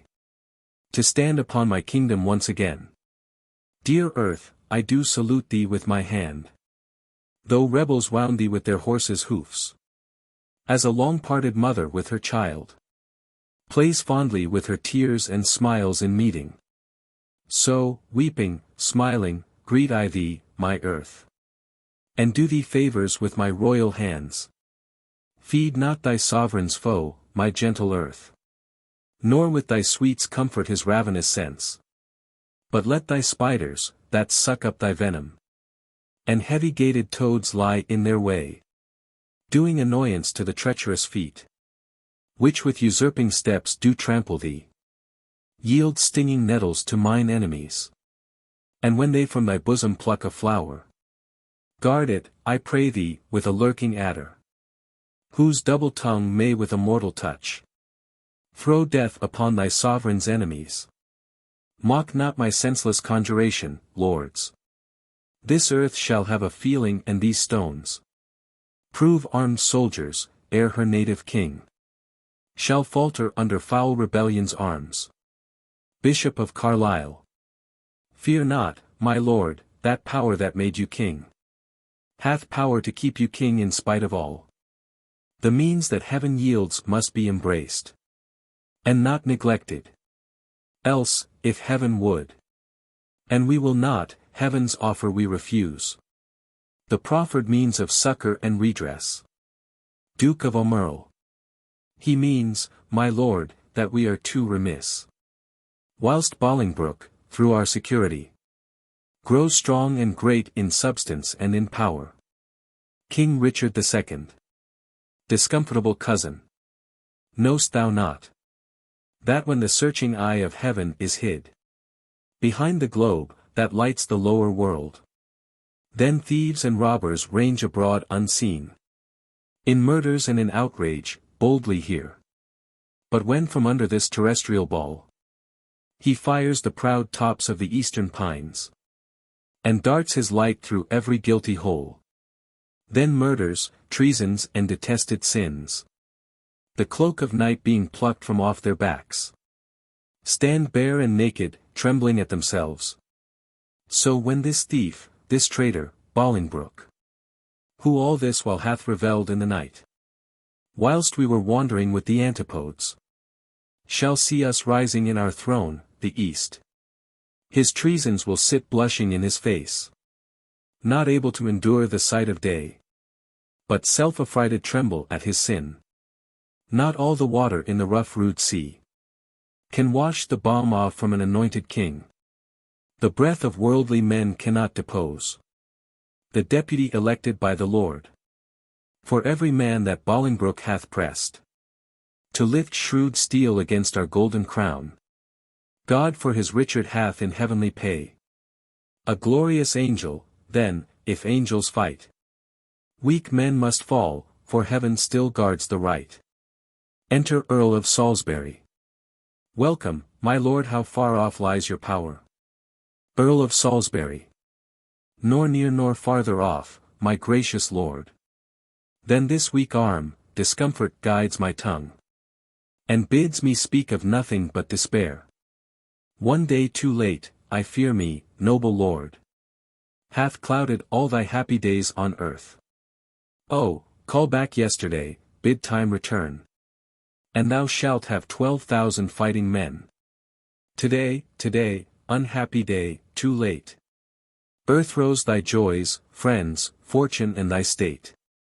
For all the Welshmen, hearing thou wert dead, are gone to Bolingbroke, dispersed and fled. Duke of Almerle. Comfort, my liege, why looks your grace so pale? King Richard II. But now the blood of 20,000 men did triumph in my face, and they are fled. And, till so much blood thither come again, Have I not reason to look pale and dead? All souls that will be safe fly from my side.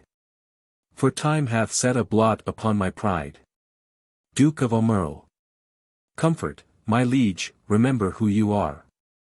King Richard II.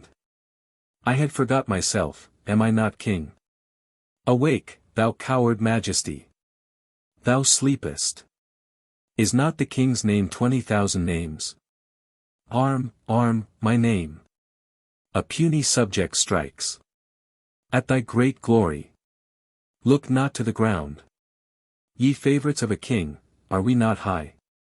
High be our thoughts, I know my uncle York hath power enough to serve our turn. But who comes here? Enter Sir Stephen Scrope. Sir Stephen Scrope. More health and happiness betide my liege. Then can my care-tuned tongue deliver him. King Richard II. Mine ear is open and my heart prepared. The worst is worldly loss thou canst unfold. Say, is my kingdom lost? Why, 'twas my care. And what loss is it to be rid of care? Strives Bolingbroke to be as great as we? Greater he shall not be, if he serve God. We'll serve him too and be his fellow so. Revolt our subjects? That we cannot mend. They break their faith to God as well as us. Cry woe, destruction, ruin and decay. The worst is death, and death will have his day. Sir Stephen Scrope. Glad am I that your highness is so armed. To bear the tidings of calamity. Like an unseasonable stormy day. Which makes the silver rivers drown their shores. As if the world were all dissolved to tears. So high above his limits swells the rage. Of Bolingbroke. Covering your fearful land. With hard bright steel and hearts harder than steel. White beards have armed their thin and hairless scalps. Against thy majesty. Boys, with women's voices. Strive to speak big and clap their female joints. In stiff unwieldy arms against thy crown. The very beads men learn to bend their bows. Of double fatal you against thy state.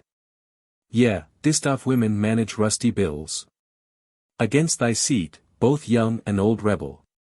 And all goes worse than I have power to tell. King Richard II. Too well thou tell'st a tale so ill. Where is the Earl of Wiltshire? Where is Bagot? What is become of Bushy? Where is Green? That they have let the dangerous enemy measure our confines with such peaceful steps. If we prevail, their heads shall pay for it. I warrant they have made peace with Bolingbroke. Sir Stephen Scrope. Peace have they made with him indeed, my lord. King Richard II. O villains, vipers, damned without redemption. Dogs, easily won to fawn on any man. Snakes, in my heart blood warmed, that sting my heart. 3 Judases, each one thrice worse than Judas. Would they make peace? Terrible hell make war. Upon their spotted souls for this offense. Sir Stephen Scrope. Sweet love, I see, changing his property. Turns to the sourest and most deadly hate. Again uncurse their souls, their peace is made. With heads, and not with hands. Those whom you curse have felt the worst of death's destroying wound. And lie full low, graved in the hollow ground. Duke of Aumerle. Is Bushy, Green, and the Earl of Wiltshire dead? Sir Stephen Scrope. Aye, all of them at Bristol lost their heads. Duke of Aumerle. Where is the Duke my father with his power? King Richard II. No matter where, of comfort no man speak. Let's talk of graves, of worms, and epitaphs. Make dust our paper and with rainy eyes. Write sorrow on the bosom of the earth. Let's choose executors and talk of wills. And yet not so, for what can we bequeath? Save our deposed bodies to the ground. Our lands, our lives and all our Bolingbroke's. And nothing can we call our own but death. And that small model of the barren earth, which serves as paste and cover to our bones. For God's sake, let us sit upon the ground, and tell sad stories of the death of kings. How some have been deposed, some slain in war. Some haunted by the ghosts they have deposed. Some poisoned by their wives, some sleeping killed. All murdered, for within the hollow crown, that rounds the mortal temples of a king, keeps death his court, and there the antic sits, scoffing his state and grinning at his pomp, allowing him a breath, a little scene, to monarchize, be feared and kill with looks, infusing him with self and vain conceit, as if this flesh which walls about our life were brass impregnable, and humoured thus, comes at the last and with a little pin, bores through his castle wall, and farewell king. Cover your heads and mock not flesh and blood. With solemn reverence, throw away respect, tradition, form and ceremonious duty. For you have but mistook me all this while. I live with bread like you, feel want, taste grief, need friends, subjected thus. How can you say to me, I am a king? Bishop of Carlisle. My lord, wise men ne'er sit and wail their woes, but presently prevent the ways to wail. To fear the foe, since fear oppresseth strength, gives in your weakness strength unto your foe. And so your follies fight against yourself. Fear and be slain, no worse can come to fight. And fight and die is death destroying death, where fearing dying pays death servile breath. Duke of Aumerle. My father hath a power, inquire of him, and learn to make a body of a limb. King Richard II. Thou chidest me well, proud Bolingbroke, I come to change blows with thee for our day of doom. This ague fit of fear is overblown. An easy task it is to win our own. Say, Scrope, where lies our uncle with his power? Speak sweetly, man, although thy looks be sour. Sir Stephen Scrope. Men judge by the complexion of the sky, the state and inclination of the day. So may you by my dull and heavy eye. My tongue hath but a heavier tale to say. I play the torturer, by small and small, to lengthen out the worst that must be spoken. Your uncle York is joined with Bolingbroke, and all your northern castles yielded up, and all your southern gentlemen in arms upon his party. King Richard II. Thou hast said enough. Beshrew thee, cousin, which didst lead me forth to Duke of Aumerle. Of that sweet way I was in to despair. What say you now? What comfort have we now? By heaven, I'll hate him everlastingly. That bids me be of comfort any more. Go to Flint Castle, there I'll pine away. A king, woe's slave, shall kingly woe obey. That power I have, discharge. And let them go to ear the land that hath some hope to grow. For I have none, let no man speak again to alter this, for counsel is but vain. Duke of Aumerle. My liege, one word. King Richard II. He does me double wrong. That wounds me with the flatteries of his tongue. Discharge my followers, let them hence away. From Richard's night to Bolingbroke's fair day. Exeunt. Scene 3. Wales. Before Flint Castle. Enter, with drum and colours, Henry Bolingbroke, Duke of York, Northumberland, attendants, and forces. Henry Bolingbroke. So that by this intelligence we learn, the Welshmen are dispersed, and Salisbury is gone to meet the king, who lately landed with some few private friends upon this coast. Northumberland. The news is very fair and good, my lord. Richard not far from hence hath hid his head. Duke of York. It would beseem the Lord Northumberland to say, King Richard, alack the heavy day, when such a sacred king should hide his head. Northumberland. Your grace mistakes, only to be brief. Left I his title out. Duke of York. The time hath been. Would you have been so brief with him, he would have been so brief with you, to shorten you. For taking so the head, your whole head's length. Henry Bolingbroke. Mistake not, uncle, further than you should. Duke of York. Take not, good cousin, further than you should. Lest you mistake the heavens are o'er our heads. Henry Bolingbroke. I know it, uncle, and oppose not myself against their will. But who comes here? Enter Henry Percy. Welcome, Harry, what, will not this castle yield? Henry Percy. The castle royally is manned, my lord. Against thy entrance. Henry Bolingbroke. Royally. Why, it contains no king. Henry Percy. Yes, my good lord. It doth contain a king, King Richard lies within the limits of yon lime and stone. And with him are the Lord O'Merle, Lord Salisbury, Sir Stephen Scrope, besides a clergyman of holy reverence, who, I cannot learn. Northumberland. Oh, belike it is the Bishop of Carlisle. Henry Bolingbroke. Noble lords. Go to the rude ribs of that ancient castle. Through brazen trumpet send the breath of parley into his ruined ears, and thus deliver. Henry Bolingbroke. On both his knees doth kiss King Richard's hand, and sends allegiance and true faith of heart to his most royal person. Hither come, even at his feet to lay my arms and power, provided that my banishment repealed, and lands restored again be freely granted. If not, I'll use the advantage of my power, and lay the summer's dust with showers of blood rain from the wounds of slaughtered Englishmen. The which, how far off from the mind of Bolingbroke it is, such crimson tempest should bedrench the fresh green lap of fair King Richard's land. My stooping duty tenderly shall show.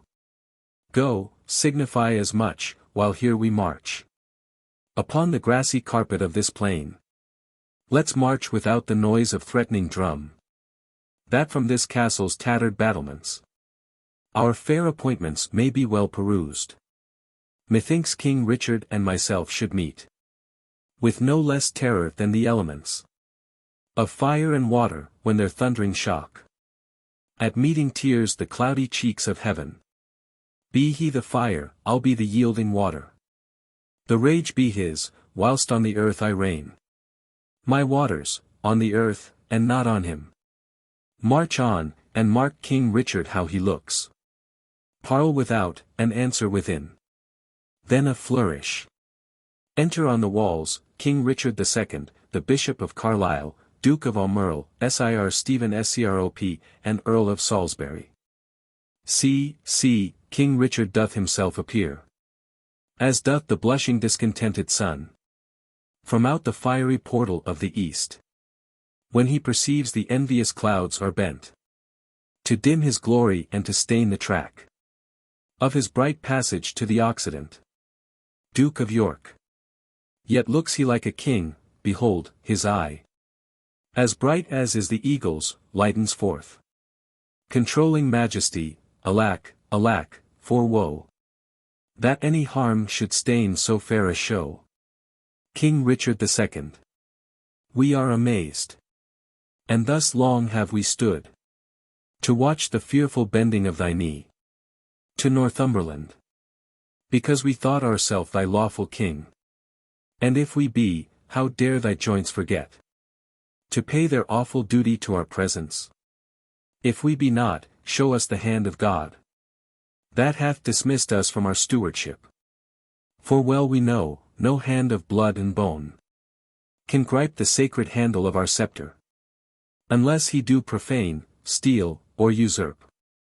And though you think that all, as you have done, have torn their souls by turning them from us, and we are barren and bereft of friends, yet know, my master, God omnipotent is mustering in his clouds on our behalf. Armies of pestilence. And they shall strike your children yet unborn and unbegot, that lift your vassal hands against my head, and threat the glory of my precious crown. Tell Bolingbroke, for yond methinks he stands, that every stride he makes upon my land is dangerous treason. He is come to open the purple testament of bleeding war. But ere the crown he looks for live in peace. 10,000 bloody crowns of mothers' sons shall ill become the flower of England's face, change the complexion of her maid pale peace to scarlet indignation and bedew her pastures grass with faithful English blood. Northumberland. The King of Heaven forbid our Lord the King should so with civil and uncivil arms be rushed upon thy thrice noble cousin. Harry Bolingbroke doth humbly kiss thy hand, and by the honourable tomb he swears that stands upon your royal grandsire's bones, and by the royalties of both your bloods, currents that spring from one most gracious head, and by the buried hand of warlike Gaunt, and by the worth and honour of himself, comprising all that may be sworn or said, his coming hither hath no further scope than for his lineal royalties and to beg enfranchisement immediate on his knees, which on thy royal party granted once. His glittering arms he will commend to rust, his barbed steeds to stables, and his heart to faithful service of your majesty. This swears he, as he is a prince, is just. And, as I am a gentleman, I credit him. King Richard II. Northumberland, say thus the king returns. His noble cousin is right welcome hither. And all the number of his fair demands shall be accomplished without contradiction. With all the gracious utterance thou hast. Speak to his gentle hearing kind commends. We do debase ourselves, cousin, do we not? To Duke of Aumerle. To look so poorly and to speak so fair. Shall we call back Northumberland, and send defiance to the traitor, and so die? Duke of Aumerle. No, good my lord. Let's fight with gentle words, till time lend friends and friends their helpful swords. King Richard II. O God, that ere this tongue of mine, that laid the sentence of dread banishment on yon proud man, should take it off again with words of sooth. Oh, that I were as great as is my grief, or lesser than my name. Or that I could forget what I have been, or not remember what I must be now. Swell'st thou, proud heart? I'll give thee scope to beat, since foes have scope to beat both thee and me. Duke of Aumerle. Northumberland comes back from Bolingbroke. King Richard II. What must the king do now? Must he submit? The king shall do it, must he be deposed? The king shall be contented, must he lose the name of king? Oh, God's name, let it go. I'll give my jewels for a set of beads, my gorgeous palace for a hermitage, my gay apparel for an almsman's gown, my figured goblets for a dish of wood, my scepter for a palmer's walking staff, my subjects for a pair of carved saints, and my large kingdom for a little grave. A little grave, an obscure grave. Or I'll be buried in the king's highway, some way of common trade, where subjects' feet may hourly trample on their sovereign's head. For on my heart they tread now whilst I live. And buried once, why not upon my head?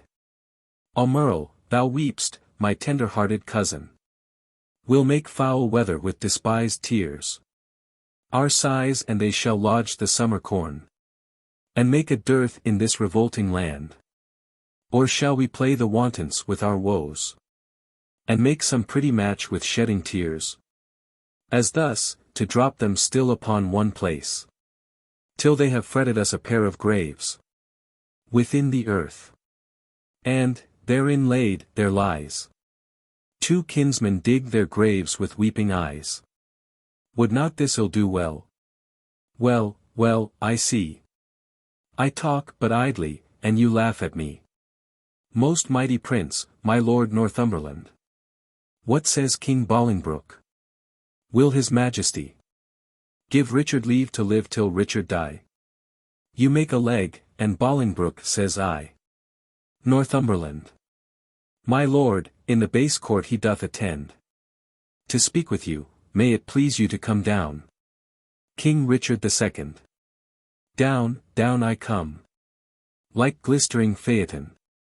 Wanting the manage of unruly jades. In the base court. Base court, where kings grow base. To come at traitors' calls and do them grace. In the base court. Come down.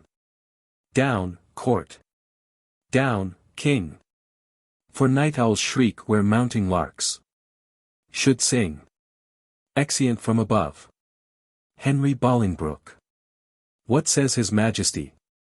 Northumberland.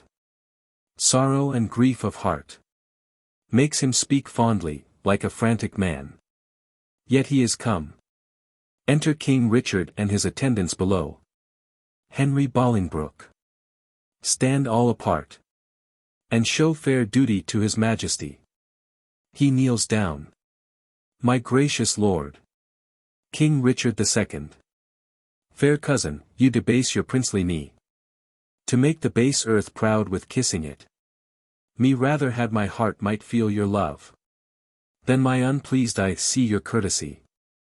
Up, cousin, up. Your heart is up, I know. Thus high at least, although your knee be low. Henry Bolingbroke. My gracious lord, I come but for mine own. King Richard II. Your own is yours, and I am yours, and all. Henry Bolingbroke. So far be mine, my most redoubt lord. As my true service shall deserve your love. King Richard II. Well you deserve, they well deserve to have.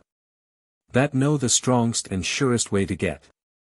Uncle, give me your hands, nay, dry your eyes.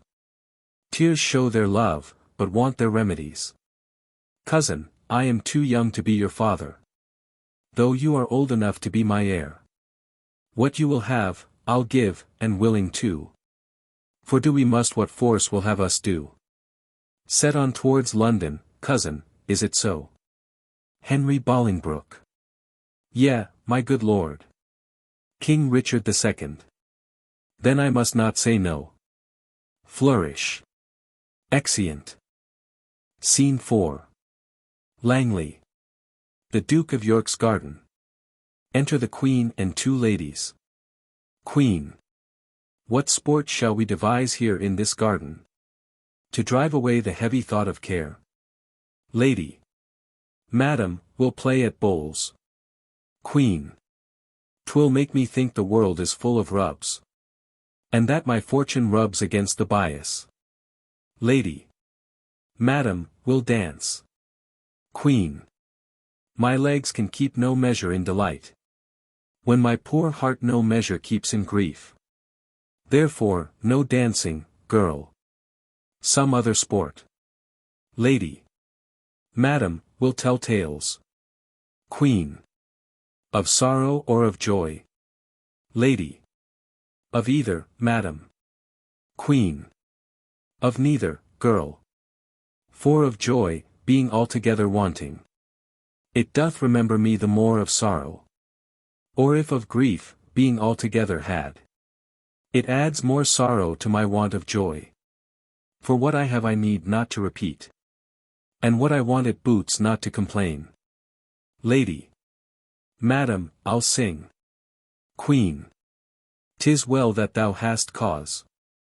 But thou shouldst please me better, wouldst thou weep. Lady. I could weep, madam, would it do you good? Queen. And I could sing, would weeping do me good? And never borrow any tear of thee. Enter a gardener, and two servants. But stay, here come the gardeners. Let's step into the shadow of these trees. My wretchedness unto a row of pins. They'll talk of state, for every one doth so. Against a change, woe is forerun with woe. Queen and ladies retire. Gardener. Go, bind thou up yon dangling apricocks, which, like unruly children, make their sire stoop with oppression of their prodigal weight. Give some supportance to the bending twigs. Go thou, and like an executioner, cut off the heads of too fast-growing sprays, that look too lofty in our commonwealth. All must be even in our government. You thus employed, I will go root away the noisome weeds, which without profit suck the soil's fertility from wholesome flowers. Servant. Why should we in the compass of a pale keep law and form and due proportion, showing, as in a model, our firm estate, when our sea-walled garden, the whole land, is full of weeds, her fairest flowers choked up, her fruit trees all upturned, her hedges ruined, her knots disordered and her wholesome herbs swarming with caterpillars. Gardener. Hold thy peace. He that hath suffered this disordered spring hath now himself met with the fall of leaf. The weeds which his broad-spreading leaves did shelter, that seemed in eating him to hold him up, are plucked up root and all by Bolingbroke. I mean the Earl of Wiltshire, bushy, green. Servant. What, are they dead? Gardener. They are, and Bolingbroke hath seized the wasteful king. Oh, what pity is it, that he had not so trimmed and dressed his land as we this garden. We at time of year do wound the bark, the skin of our fruit trees, lest, being overproud in sap and blood, with too much riches it confound itself. Had he done so to great and growing men, they might have lived to bear and he to taste their fruits of duty, superfluous branches. We lop away, that bearing boughs may live. Had he done so, himself had borne the crown, which waste of idle hours hath quite thrown down. Servant. What, think you then the king shall be deposed? Gardener.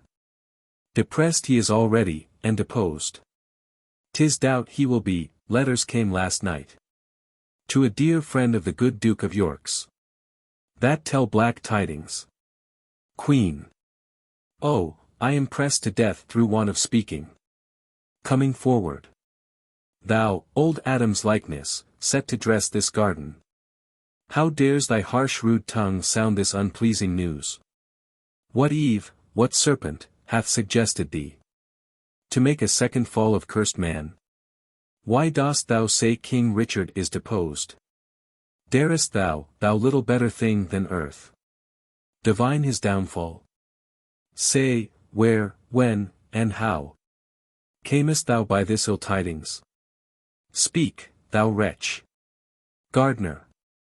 Pardon me, madam, little joy have I to breathe this news, yet what I say is true. King Richard, he is in the mighty hold of Bolingbroke, their fortunes both are weight. In your lord's scale is nothing but himself, and some few vanities that make him light. But in the balance of great Bolingbroke, besides himself, are all the English peers. And with that odds he weighs King Richard down. Post you to London, and you will find it so. I speak no more than every one doth know. Queen. Nimble mischance, that art so light of foot. Doth not thy embassage belong to me? And am I last that knows it? Oh, thou think'st to serve me last, that I may longest keep thy sorrow in my breast. Come, ladies, go to meet at London London's king in woe. What, was I born to this, that my sad look should grace the triumph of great Bolingbroke? Gardener, for telling me these news of woe.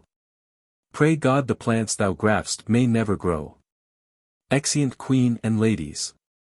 Gardener. Poor Queen. So that thy state might be no worse, I would my skill were subject to thy curse. Here did she fall a tear. Here in this place.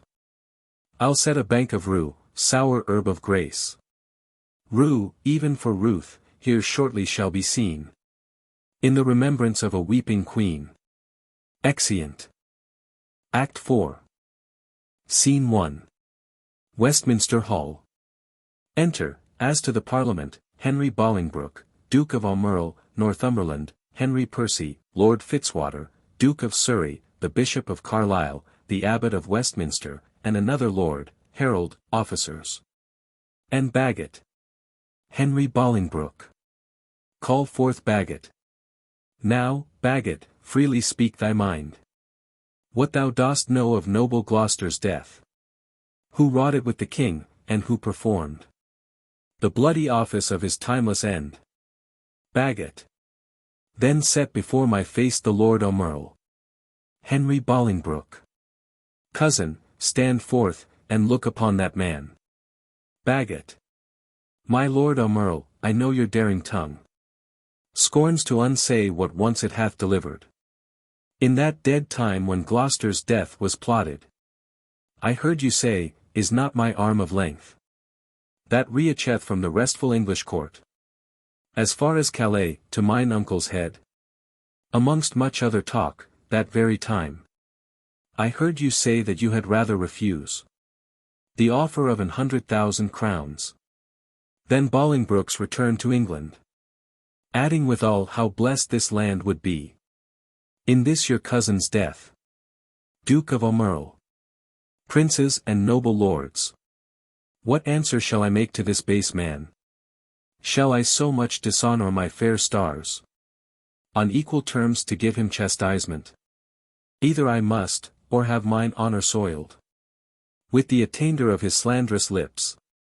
There is my gage, the manual seal of death, that marks thee out for hell, I say, thou least, and will maintain what thou hast said is false.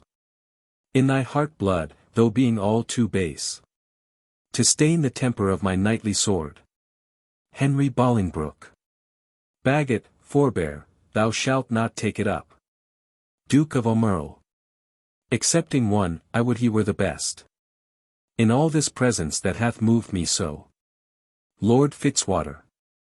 If that thy valour stand on sympathy, there is my gage, Aumerle, engaged to thine. By that fair sun which shows me where thou standst. I heard thee say, and vauntingly thou spakest it, that thou wert cause of noble Gloucester's death. If thou deniest it 20 times, thou least, and I will turn thy falsehood to thy heart, where it was forged, with my rapier's point. Duke of Aumerle. Thou darest not, coward, live to see that day. Lord Fitzwater. Now by my soul, I would it were this hour. Duke of Aumerle. Fitzwater, thou art damned to hell for this. Henry Percy. Aumerle, thou least, his honor is as true in this appeal as thou art all unjust. And that thou art so, there I throw my gage, to prove it on thee to the extremest point of mortal breathing. Seize it, if thou darest. Duke of Aumerle. And if I do not, may my hands rot off, and never brandish more revengeful steel over the glittering helmet of my foe. Lord. I task the earth to the like, forsworn Aumerle, and spur thee on with full as many lies as may be hollowed in thy treacherous ear. From sun to sun, there is my honor's pawn. Engage it to the trial, if thou darest. Duke of Aumerle. Who sets me else? By heaven, I'll throw it all. I have 1,000 spirits in one breast to answer 20,000 such as you. Duke of Surrey. My Lord Fitzwater, I do remember well the very time Aumerle and you did talk. Lord Fitzwater. 'Tis very true, you were in presence then, and you can witness with me this is true. Duke of Surrey. As false, by heaven, as heaven itself is true. Lord Fitzwater. Surrey, thou least. Duke of Surrey. Dishonorable boy. That lie shall lie so heavy on my sword, that it shall render vengeance and revenge. Till thou the lie giver and that lie do lie. In earth as quiet as thy father's skull. In proof whereof, there is my honour's pawn. Engage it to the trial, if thou darest. Lord Fitzwater. How fondly dost thou spur a forward horse. If I dare eat, or drink, or breathe, or live, I dare meet Surrey in a wilderness. And spit upon him, whilst I say he lies. And lies, there is my bond of faith. To tie thee to my strong correction. As I intend to thrive in this new world. Almerle is guilty of my true appeal. Besides, I heard the banished Norfolk say, that thou, Almerle, didst send 2 of thy men. To execute the noble Duke at Calais. Duke of Almerle. Some honest Christian trust me with a gage. That Norfolk lies, here do I throw down this. If he may be repealed, to try his honour. Henry Bolingbroke. These differences shall all rest under gage. Till Norfolk be repealed he shall be. And, though mine enemy, restored again. To all his lands and seigniories, when he's returned. Against Almerle we will enforce his trial. Bishop of Carlisle. That honourable day shall ne'er be seen. Many a time hath banished Norfolk fought. For Jesu Christ in glorious Christian field. Streaming the ensign of the Christian cross. Against black pagans, Turks, and Saracens. And toiled with works of war, retired himself. To Italy. And there at Venice gave. His body to that pleasant country's earth. And his pure soul unto his Captain Christ. Under whose colours he had fought so long. Henry Bolingbroke. Why, Bishop, is Norfolk dead? Bishop of Carlisle. As surely as I live, my lord. Henry Bolingbroke. Sweet peace conduct his sweet soul to the bosom. Of good old Abraham. Lords appellants. Your differences shall all rest under gage. Till we assign you to your days of trial. Enter Duke of York, attended. Duke of York. Great Duke of Lancaster, I come to thee. From plume-plucked Richard. Who with willing soul. Adopts thee heir, and his high sceptre yields. To the possession of thy royal hand. Ascend his throne, descending now from him. And long live Henry, fourth of that name. Henry Bolingbroke. In God's name, I'll ascend the regal throne. Bishop of Carlisle. Mary. God forbid. Worst in this royal presence may I speak. Yet best beseeming me to speak the truth. Would God that any in this noble presence were enough noble to be upright judge of noble Richard. Then true noblesse would learn him forbearance from so foul a wrong. What subject can give sentence on his king? And who sits here that is not Richard's subject? Thieves are not judged but they are by to hear. Although apparent guilt be seen in them. And shall the figure of God's majesty, his captain, steward, deputy elect, anointed, crowned, planted many years, be judged by subject and inferior breath, and he himself not present? Oh, forfend it, God, that in a Christian climate souls refined should show so heinous, black, obscene a deed. I speak to subjects, and a subject speaks. Stirred up by God, thus boldly for his king. My lord of Hereford here, whom you call king, is a foul traitor to proud Hereford's king. And if you crown him, let me prophesy, the blood of English shall manure the ground. And future ages groan for this foul act. Peace shall go sleep with Turks and infidels. And in this seat of peace tumultuous wars shall kin with kin and kind with kind confound. Disorder, horror, fear and mutiny shall here inhabit, and this land be called the field of Golgotha and dead men's skulls. Oh, if you raise this house against this house, it will the woefulest division prove. that ever fell upon this cursed earth. Prevent it, resist it, let it not be so. Lest child's children, cry against you woe. Northumberland. Well have you argued, sir, and, for your pains of capital treason we arrest you here. My Lord of Westminster, be it your charge to keep him safely till his day of trial. May it please you, lords, to grant the common suit. Henry Bolingbroke. Fetch hither Richard, that in common view he may surrender. So we shall proceed. Without suspicion. Duke of York. I will be his conduct. Exit. Henry Bolingbroke. Lords, you that here are under our arrest, procure your sureties for your days of answer. Little are we beholding to your love, and little looked for at your helping hands. Re-enter Duke of York, with King Richard II, and officers bearing the regalia. King Richard II. Alack, why am I sent for to a king? Before I have shook off the regal thoughts wherewith I reigned, I hardly yet have learned to insinuate, flatter, bow, and bend my limbs. Give sorrow leave a while to tutor me to this submission. Yet I well remember the favors of these men, were they not mine? Did they not sometime cry, all hail, to me? So Judas did to Christ, but he, in 12, found truth in all but one, I, in 12,000, none. God save the King. Will no man say Amen? Am I both priest and clerk? Well then, Amen. God save the King. Although I be not he. And yet, Amen, if heaven do think him me. To do what service am I sent for hither? Duke of York. To do that office of thine own good will, which tired majesty did make thee offer. The resignation of thy state and crown. To Henry Bolingbroke.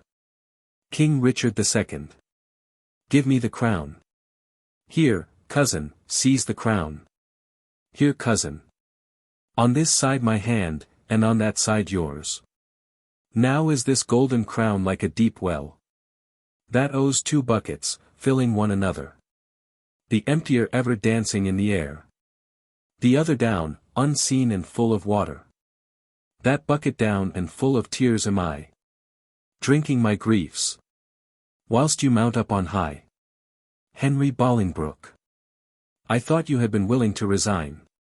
King Richard II. My crown I am, but still my griefs are mine. You may my glories and my state depose, but not my griefs, still am I king of those. Henry Bolingbroke. Part of your cares you give me with your crown. King Richard II.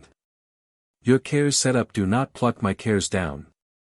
My care is loss of care, by old care done. Your care is gain of care, by new care won. The cares I give I have, though given away. They tend the crown, yet still with me they stay. Henry Bolingbroke. Are you contented to resign the crown? King Richard II. No, I. For I must nothing be. Therefore no, for I resign to thee. Now mark me, how I will undo myself. I give this heavy weight from off my head, and this unwieldy scepter from my hand. The pride of kingly sway from out my heart. With mine own tears I wash away my balm. With mine own hands I give away my crown. With mine own tongue deny my sacred state. With mine own breath release all duty's rights. All pomp and majesty I do forswear. My manors, rents, revenues I forego. My acts, decrees, and statutes I deny. God pardon all oaths that are broke to me. God keep all vows unbroke that swear to thee. Make me, that nothing have, with nothing grieved. And thou with all pleased, that hast all achieved. Long mayst thou live in Richard's seat to sit. And soon lie Richard in an earthly pit. God save King Harry, King Richard says. And send him many years of sunshine days. What more remains? Northumberland. No more, but that you read these accusations and these grievous crimes, committed by your person and your followers, against the state and profit of this land, that, by confessing them, the souls of men may deem that you are worthily deposed. King Richard II. Must I do so? And must I revel out my weaved-up folly? Gentle Northumberland, if thy offences were upon record, would it not shame thee in so fair a troop to read a lecture of them? If thou wouldst, there shouldst thou find one heinous article, containing the deposing of a king, and cracking the strong warrant of an oath, marked with a blot, damned in the book of heaven. Nay, all of you that stand and look upon, whilst that my wretchedness doth bate myself, though some of you with Pilate wash your hands, showing an outward pity, yet you Pilates have here delivered me to my sour cross, and water cannot wash away your sin. Northumberland. My lord, dispatch, read o'er these articles. King Richard II. Mine eyes are full of tears, I cannot see. And yet salt water blinds them not so much. But they can see a sort of traitors here. Nay, if I turn mine eyes upon myself, I find myself a traitor with the rest. For I have given here my soul's consent to undeck the pompous body of a king, made glory base and sovereignty a slave, proud majesty a subject, state a peasant. Northumberland. My lord, King Richard II. No lord of thine, thou hot insulting man. Nor no man's lord. I have no name, no title. No, not that name was given me at the font. But, 'tis usurped, alack the heavy day, that I have worn so many winters out, and know not now what name to call myself. Oh, that I were a mockery king of snow, standing before the sun of Bolingbroke, to melt myself away in water drops. Good king, great king, and yet not greatly good. And if my word be sterling yet in England, let it command a mirror hither straight, that it may show me what a face I have, since it is bankrupt of his majesty. Henry Bolingbroke. Go some of you and fetch a looking-glass. Exit an attendant. Northumberland. Read o'er this paper while the glass doth come. King Richard II. Fiend, thou torment'st me ere I come to hell. Henry Bolingbroke. Urge it no more, my lord Northumberland. Northumberland. The Commons will not then be satisfied. King Richard II. They shall be satisfied, I'll read enough. When I do see the very book indeed, where all my sins are writ, and that's myself. Re-enter attendant, with a glass. Give me the glass, and therein will I read. No deeper wrinkles yet hath sorrow struck so many blows upon this face of mine, and made no deeper wounds. O flattering glass! Like to my followers in prosperity, thou dost beguile me. Was this face the face that every day under his household roof did keep 10,000 men? Was this the face that, like the sun, did make beholders wink? Was this the face that faced so many follies, and was at last outfaced by Bolingbroke? A brittle glory shineth in this face. As brittle as the glory is the face. Dashes the glass against the ground. For there it is, cracked in 100 shivers. Mark, silent king, the moral of this sport. How soon my sorrow hath destroyed my face. Henry Bolingbroke. The shadow of your sorrow hath destroyed the shadow or your face. King Richard II. Say that again. The shadow of my sorrow. Ha! Let's see. 'Tis very true, my grief lies all within. And these external manners of laments are merely shadows to the unseen grief. That swells with silence in the tortured soul. There lies the substance, and I thank thee, King, for thy great bounty, that not only givest me cause to wail but teachest me the way how to lament the cause. I'll beg one boon, and then be gone and trouble you no more. Shall I obtain it? Henry Bolingbroke. Name it, fair cousin. King Richard II. Fair cousin, I am greater than a king. For when I was a king, my flatterers were then but subjects, being now a subject. I have a king here to my flatterer. Being so great, I have no need to beg. Henry Bolingbroke. Yet ask. King Richard II. And shall I have? Henry Bolingbroke. You shall. King Richard II. Then give me leave to go. Henry Bolingbroke. Whither? King Richard II. Whither you will, so I were from your sights. Henry Bolingbroke. Go, some of you convey him to the Tower. King Richard II. Oh, good. Convey. Conveyors are you all, that rise thus nimbly by a true king's fall. Exeunt King Richard II, some lords, and a guard. Henry Bolingbroke. On Wednesday next we solemnly set down our coronation. Lords, prepare yourselves. Exeunt all except the Bishop of Carlisle, the Abbot of Westminster, and Duke of Almerle. Abbot. A woeful pageant have we here beheld. Bishop of Carlisle. The woes to come, the children yet unborn, shall feel this day as sharp to them as thorn. Duke of Almerle. You holy clergymen, is there no plot to rid the realm of this pernicious blot? Abbot. My lord. Before I freely speak my mind herein, you shall not only take the sacrament to bury mine intents, but also to effect whatever I shall happen to devise. I see your brows are full of discontent, your hearts of sorrow and your eyes of tears. Come home with me to supper, and I'll lay a plot shall show us all a merry day. Exeunt. Act 5. Scene 1. London. A street leading to the Tower. Enter Queen and ladies. Queen. This way the King will come.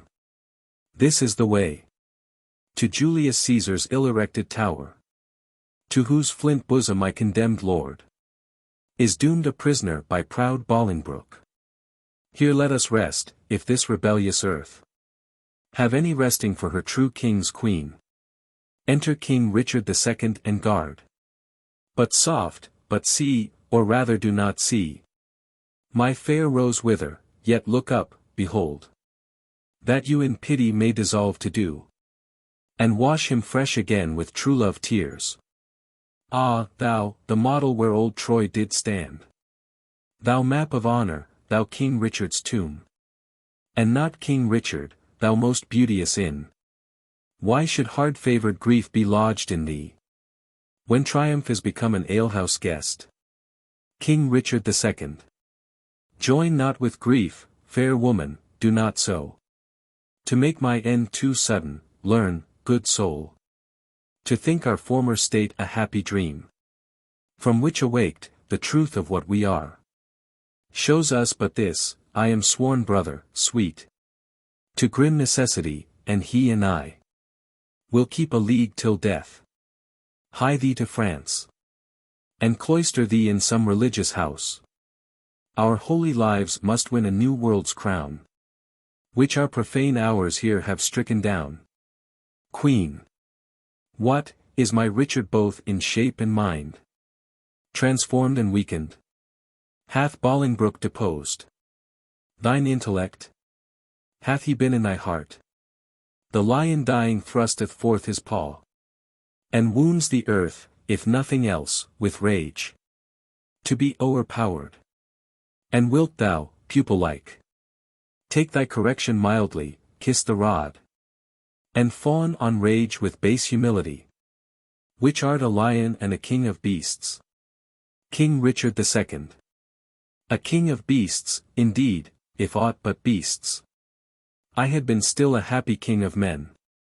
Good sometime queen, prepare thee hence for France. Think I am dead and that even here thou takest. As for my deathbed, thy last living leave. In winter's tedious nights sit by the fire. With good old folks and let them tell thee tales. Of woeful ages long ago betid. And ere thou bid good night, to quit their griefs. Tell thou the lamentable tale of me. And send the hearers weeping to their beds. For why? The senseless brands will sympathize. The heavy accent of thy moving tongue. And in compassion weep the fire out. And some will mourn in ashes, some coal-black. For the deposing of a rightful king. Enter Northumberland and others. Northumberland. My lord, the mind of Bolingbroke is changed. You must to Pomfret, not unto the Tower. And, madam, there is order ta'en for you. With all swift speed you must away to France. King Richard II. Northumberland, thou ladder wherewithal. The mounting Bolingbroke ascends my throne. The time shall not be many hours of age. More than it is ere foul sin gathering head. Shalt break into corruption, thou shalt think. Though he divide the realm and give thee half. It is too little, helping him to all. And he shall think that thou, which know'st the way. To plant unrightful kings, wilt know again. Being ne'er so little urged, another way. To pluck him headlong from the usurped throne. The love of wicked men converts to fear. That fear to hate, and hate turns one or both. To worthy danger and deserved death. Northumberland. My guilt be on my head, and there an end. Take leave and part, for you must part forthwith. King Richard II. Doubly divorced. Bad men, you violate. A twofold marriage, twixt my crown and me. And then betwixt me and my married wife. Let me unkiss the oath, twixt thee and me. And yet not so, for with a kiss, 'twas made. Part us, Northumberland. I toward the north. Where shivering cold and sickness pines the clime. My wife to France, from whence, set forth in pomp. She came adorned hither like sweet May. Sent back like Hallowmas or shortst of day. Queen. And must we be divided? Must we part? King Richard II. I, hand from hand, my love, and heart from heart. Queen. Banish us both and send the king with me. Northumberland. That were some love but little policy. Queen. Then whither he goes, thither let me go. King Richard II. So two, together weeping, make one woe. Weep thou for me in France, I for thee here. Better far off than near, be ne'er the near. Go, count thy way with sighs, I mine with groans. Queen. So longest way shall have the longest moans. King Richard II. Twice for one step I'll groan, the way being short. And piece the way out with a heavy heart. Come, come, in wooing sorrow let's be brief. Since, wedding it, there is such length in grief. One kiss shall stop our mouths, and dumbly part. Thus give I mine, and thus take I thy heart. Queen. Give me mine own again. 'Twere no good part. To take on me to keep and kill thy heart. So, now I have mine own again, be gone. That I might strive to kill it with a groan. King Richard II. We make woe wanton with this fond delay. Once more, adieu, the rest let sorrow say. Exeunt. Scene 2. The Duke of York's Palace. Enter Duke of York and Duchess of York. Duchess of York. My lord, you told me you would tell the rest. When weeping made you break the story off. Of our two cousins coming into London. Duke of York. Where did I leave? Duchess of York. At that sad stop, my lord. Where rude misgoverned hands from windows' tops threw dust and rubbish on King Richard's head. Duke of York. Then, as I said, the Duke, great Bolingbroke, mounted upon a hot and fiery steed, which his aspiring rider seemed to know, with slow but stately pace kept on his course, whilst all tongues cried, God save thee, Bolingbroke. You would have thought the very windows spake. So many greedy looks of young and old through casements darted their desiring eyes upon his visage, and that all the walls with painted imagery had said at once, Jesu preserve thee. Welcome, Bolingbroke. Whilst he, from the one side to the other turning, bareheaded, lower than his proud steed's neck, bespake them thus, I thank you, countrymen. And thus still doing, thus he passed along. Duchess of York. Alack, poor Richard! Where rode he the whilst? Duke of York. As in a theatre, the eyes of men, after a well-graced actor leaves the stage, are idly bent on him that enters next, thinking his prattle to be tedious.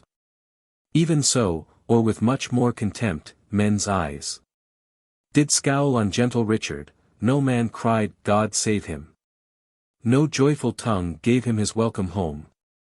But dust was thrown upon his sacred head, which with such gentle sorrow he shook off, his face still combating with tears and smiles the badges of his grief and patience, that had not God, for some strong purpose, steeled the hearts of men. They must perforce have melted, and barbarism itself have pitted him.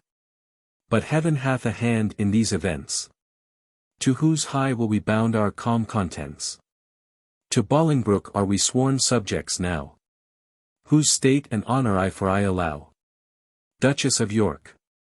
Here comes my son Aumerle. Duke of York. Aumerle that was, but that is lost for being Richard's friend. And, madam, you must call him Rutland now.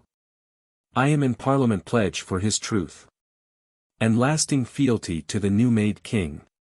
Enter Duke of Aumerle. Duchess of York. Welcome, my son. Who are the violets now that strew the green lap of the new-come spring? Duke of Aumerle. Madam, I know not, nor I greatly care not. God knows I had as lief be none as one. Duke of York. Well, bear you well in this new spring of time, lest you be cropped before you come to prime. What news from Oxford? Hold those justs and triumphs. Duke of Aumerle. For aught I know, my lord, they do. Duke of York. You will be there, I know. Duke of Aumerle. If God prevent not, I purpose so. Duke of York. What seal is that hangs without thy bosom? Yea, look'st thou pale? Let me see the writing. Duke of Aumerle. My lord, 'tis nothing.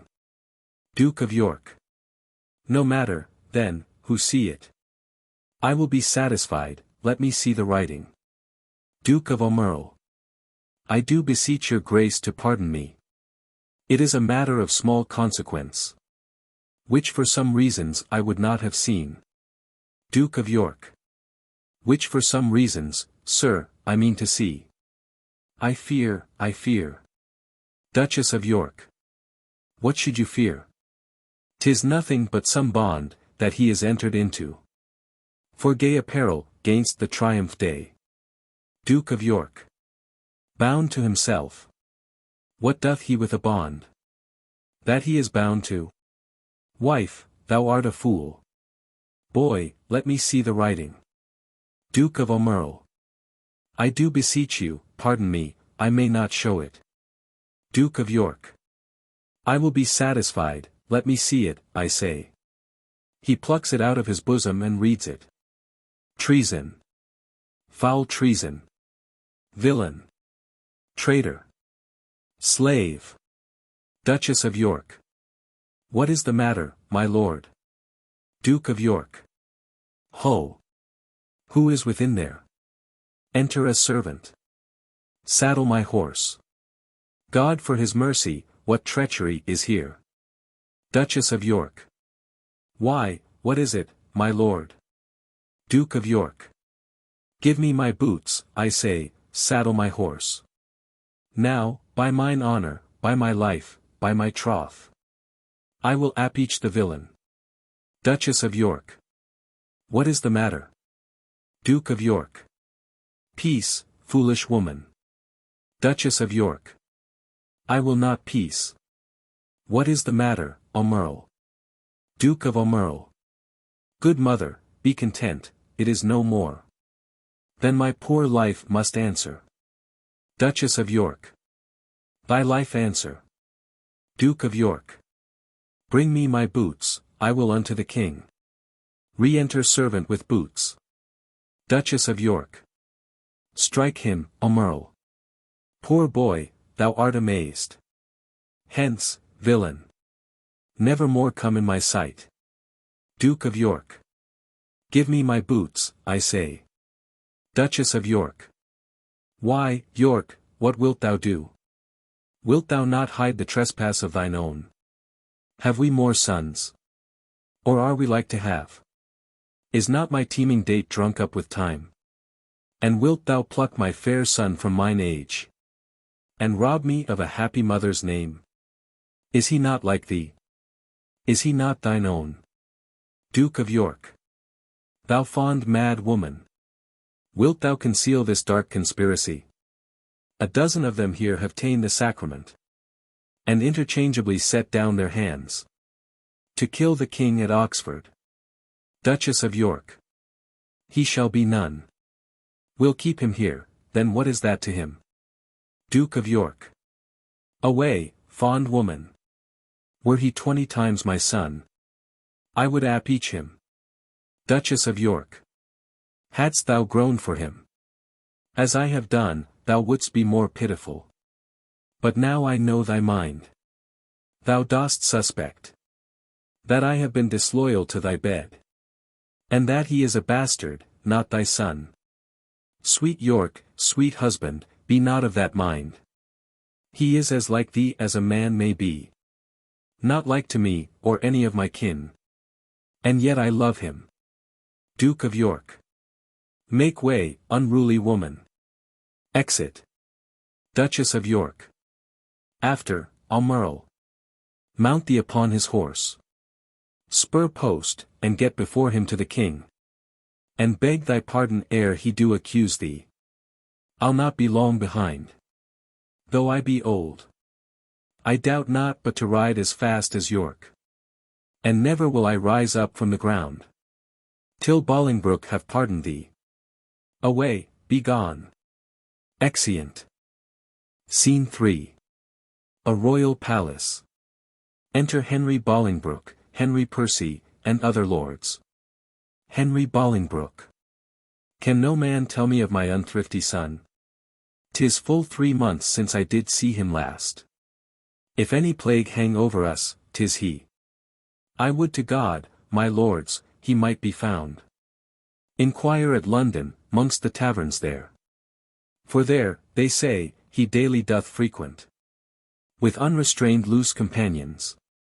Even such, they say, as stand in narrow lanes, and beat our watch, and rob our passengers. Which he, young wanton and effeminate boy, takes on the point of honour to support. So dissolute a crew. Henry Percy. My lord, some 2 days since I saw the prince, and told him of those triumphs held at Oxford. Henry Bolingbroke. And what said the gallant Henry Percy? His answer was, he would unto the stews, and from the commonest creature pluck a glove, and wear it as a favour, and with that he would unhorse the lustiest challenger. Henry Bolingbroke. As dissolute as desperate, yet through both I see some sparks of better hope which elder years may happily bring forth. But who comes here? Enter Duke of Aumerle. Duke of Aumerle. Where is the king? Henry Bolingbroke. What means our cousin, that he stares and looks so wildly? Duke of Aumerle. God save your grace. I do beseech your majesty to have some conference with your grace alone. Henry Bolingbroke. Withdraw yourselves, and leave us here alone. Exeunt Henry Percy and lords. What is the matter with our cousin now? Duke of Aumerle. For ever may my knees grow to the earth, my tongue cleave to my roof within my mouth, unless a pardon ere I rise or speak. Henry Bolingbroke. Intended or committed was this fault? If on the first, how heinous e'er it be, to win thy after-love I pardon thee. Duke of Aumerle. Then give me leave that I may turn the key, that no man enter till my tale be done. Henry Bolingbroke. Have thy desire. Duke of York. Within, my liege, beware, look to thyself. Thou hast a traitor in thy presence there. Henry Bolingbroke. Villain, I'll make thee safe. Drawing. Duke of Aumerle. Stay thy revengeful hand, thou hast no cause to fear. Duke of York. Within, open the door, secure, foolhardy king. Shall I for love speak treason to thy face? Open the door, or I will break it open. Enter Duke of York. Henry Bolingbroke. What is the matter, uncle? Speak. Recover breath. Tell us how near is danger, that we may arm us to encounter it. Duke of York. Peruse this writing here, and thou shalt know the treason that my haste forbids me show. Duke of Aumerle. Remember, as thou readst, thy promise past. I do repent me. Read not my name there. My heart is not confederate with my hand. Duke of York. It was, villain, ere thy hand did set it down. I tore it from the traitor's bosom, king. Fear, and not love, begets his penitence. Forget to pity him, lest thy pity prove a serpent that will sting thee to the heart. Henry Bolingbroke. O heinous, strong and bold conspiracy! O loyal father of a treacherous son! Thou sheer, immaculate and silver fountain, from when this stream through muddy passages hath held his current and defiled himself, thy overflow of good converts to bad, and thy abundant goodness shall excuse this deadly blot in thy digressing son. Duke of York. So shall my virtue be his vices bawd, and he shall spend mine honor with his shame, as thriftless sons their scraping father's gold. Mine honor lives when his dishonor dies, or my shamed life in his dishonor lies. Thou kill'st me in his life, giving him breath. The traitor lives, the true man's put to death. Duchess of York. Within, what ho, my liege! For God's sake, let me in. Henry Bolingbroke. What shrill-voiced suppliant makes this eager cry? Duchess of York. A woman, and thy aunt, great king, 'tis I. Speak with me, pity me, open the door. A beggar begs that never begged before. Henry Bolingbroke.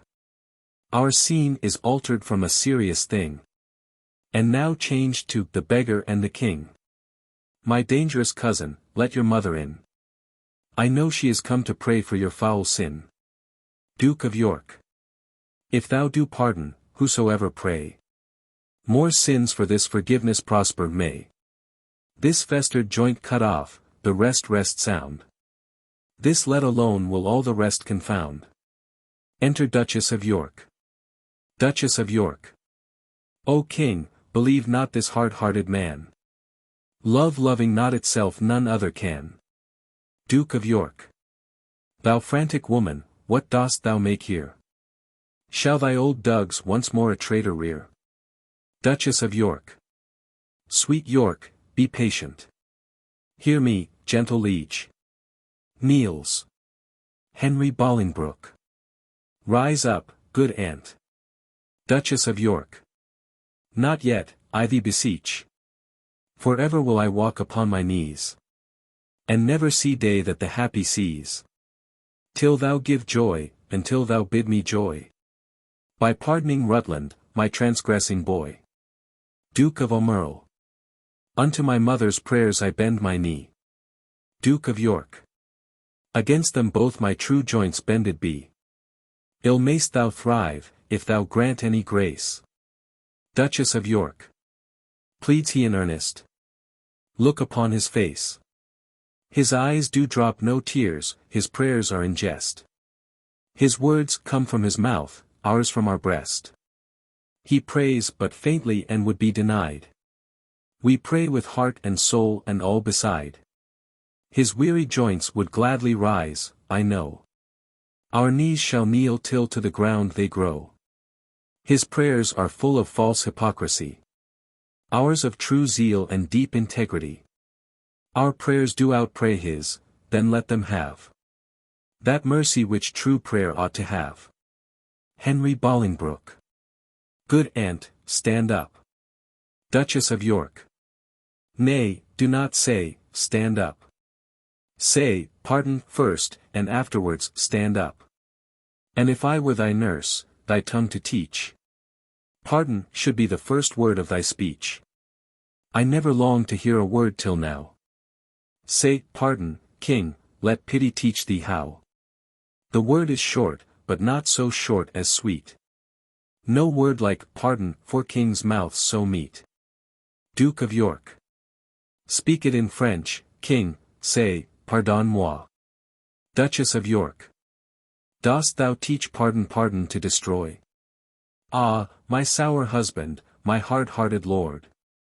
That sets the word itself against the word.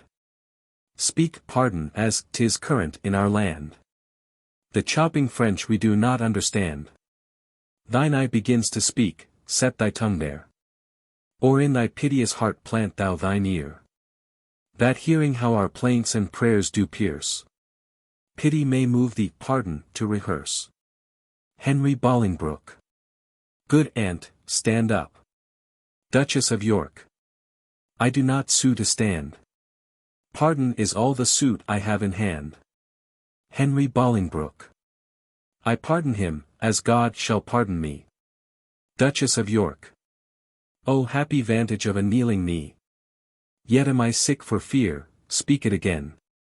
Twice saying, pardon, doth not pardon twain, but makes one pardon strong. Henry Bolingbroke.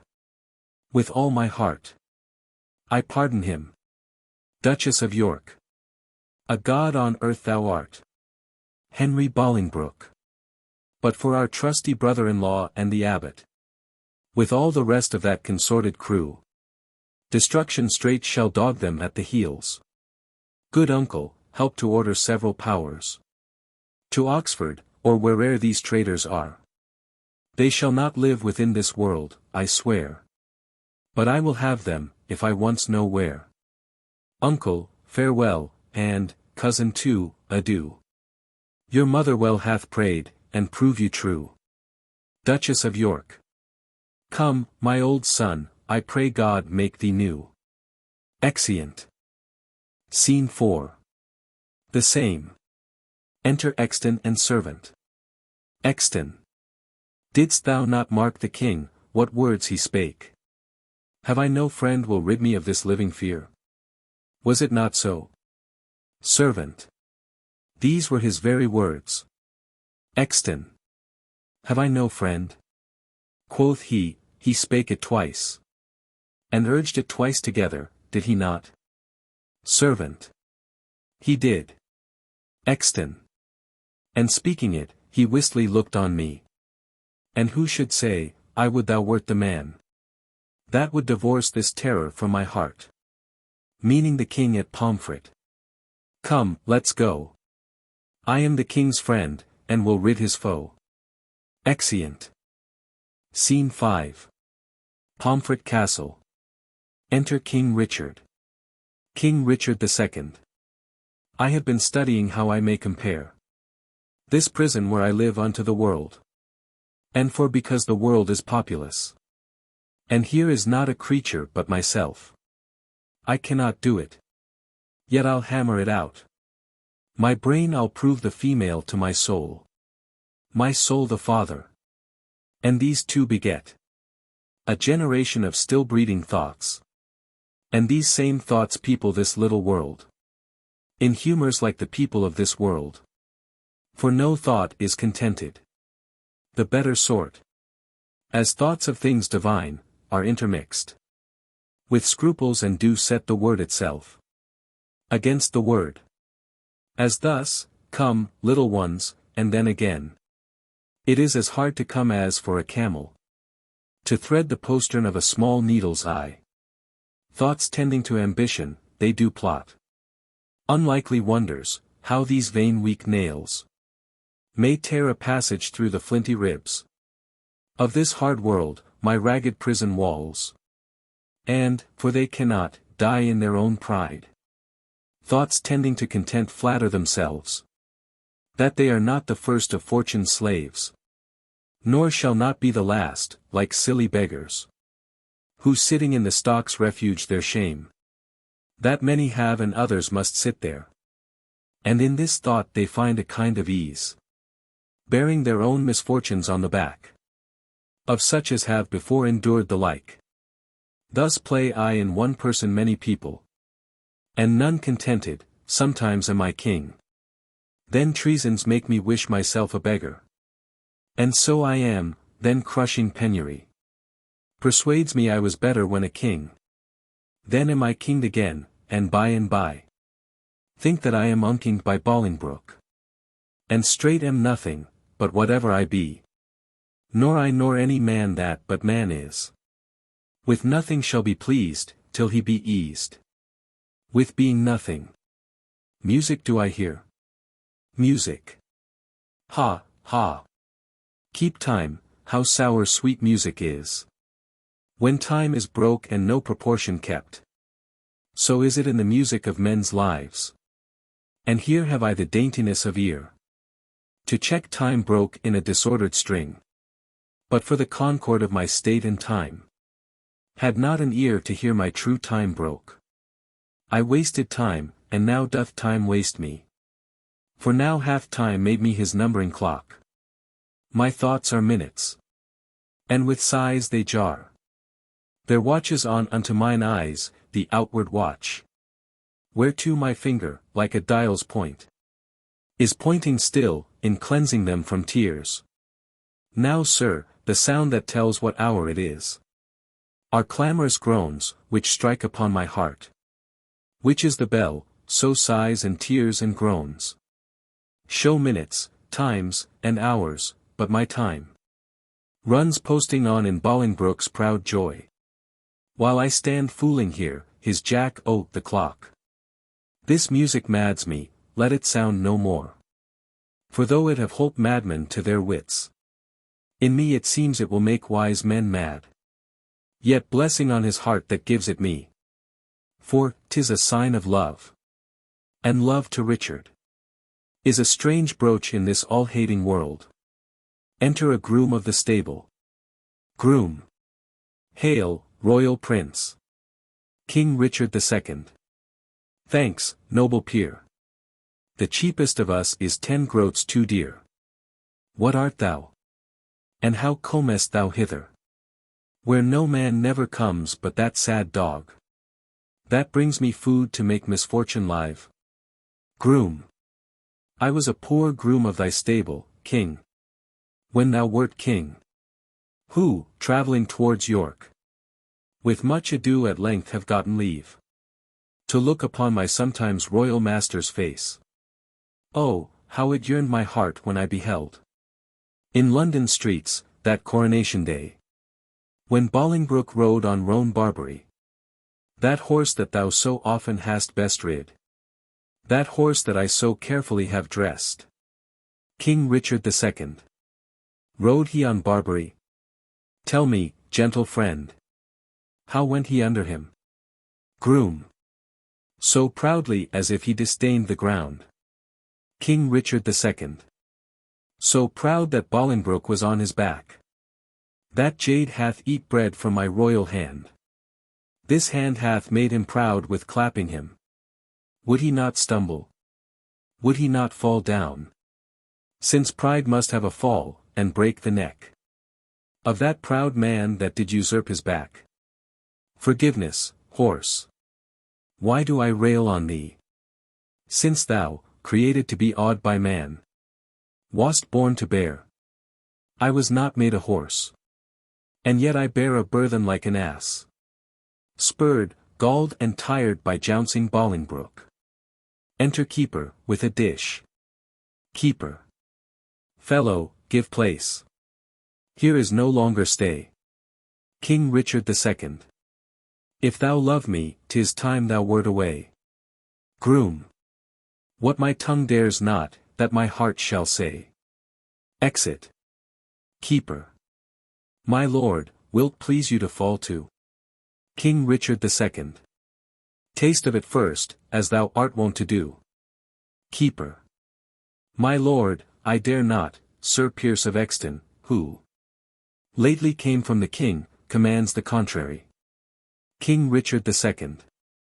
The devil take Henry of Lancaster and thee. Patience is stale, and I am weary of it. Beats the keeper. Keeper. Help, help, help. Enter Exton and servants, armed. King Richard II. How now? What means death in this rude assault?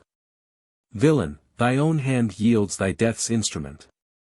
Snatching an axe from a servant and killing him. Go thou, and fill another room in hell. He kills another. Then Exton strikes him down. That hand shall burn in never-quenching fire. That staggers thus my person. Exton, thy fierce hand hath with the king's blood stained the king's own land. Mount, mount, my soul. Thy seat is up on high. Whilst my gross flesh sinks downward, here to die. Dies. Exton. As full of valor as of royal blood. Both have I spilled. Oh, would the deed were good! For now the devil, that told me I did well, says that this deed is chronicled in hell. This dead king to the living king I'll bear. Take hence the rest, and give them burial here. Exeunt. Scene 6. Windsor Castle. Flourish. Enter Henry Bolingbroke, Duke of York, with other lords, and attendants. Henry Bolingbroke. Kind Uncle York, the latest news we hear is that the rebels have consumed with fire our town of Cirencester in Gloucestershire. But whether they be ta'en or slain we hear not. Enter Northumberland. Welcome, my lord, what is the news? Northumberland. First, to thy sacred state wish I all happiness. The next news is, I have to London sent the heads of Oxford, Salisbury, Blunt, and Kent. The manner of their taking may appear at large discoursed in this paper here. Henry Bolingbroke. We thank thee, gentle Percy, for thy pains. And to thy worth will add right worthy gains. Enter Lord Fitzwater. Lord Fitzwater. My lord, I have from Oxford sent to London the heads of Brocas and Sir Bennet Seeley, two of the dangerous consorted traitors that sought at Oxford thy dire overthrow. Henry Bolingbroke. Thy pains, Fitzwater, shall not be forgot. Right noble is thy merit, well I wot. Enter Henry Percy, and the Bishop of Carlisle. Henry Percy. The grand conspirator, Abbot of Westminster, with clog of conscience and sour melancholy, hath yielded up his body to the grave. But here is Carlisle living, to abide thy kingly doom and sentence of his pride. Henry Bolingbroke. Carlisle, this is your doom. Choose out some secret place, some reverend room. More than thou hast, and with it joy thy life. So as thou livest in peace, die free from strife. For though mine enemy thou hast ever been, high sparks of honor in thee have I seen. Enter Exton, with persons bearing a coffin. Exton. Great king, within this coffin I present. Thy buried fear, herein all breathless lies. The mightiest of thy greatest enemies. Richard of Bordeaux, by me hither brought. Henry Bolingbroke. Exton, I thank thee not, for thou hast wrought a deed of slander with thy fatal hand. Upon my head and all this famous land. Exton. From your own mouth, my lord, did I this deed. Henry Bolingbroke. They love not poison that do poison need. Nor do I thee, though I did wish him dead. I hate the murderer, love him murdered. The guilt of conscience take thou for thy labor. But neither my good word nor princely favor. With Cain go wander through shades of night. And never show thy head by day nor light. Lords, I protest, my soul is full of woe. That blood should sprinkle me to make me grow. Come, mourn with me for that I do lament. And put on sullen black incontinent. I'll make a voyage to the Holy Land.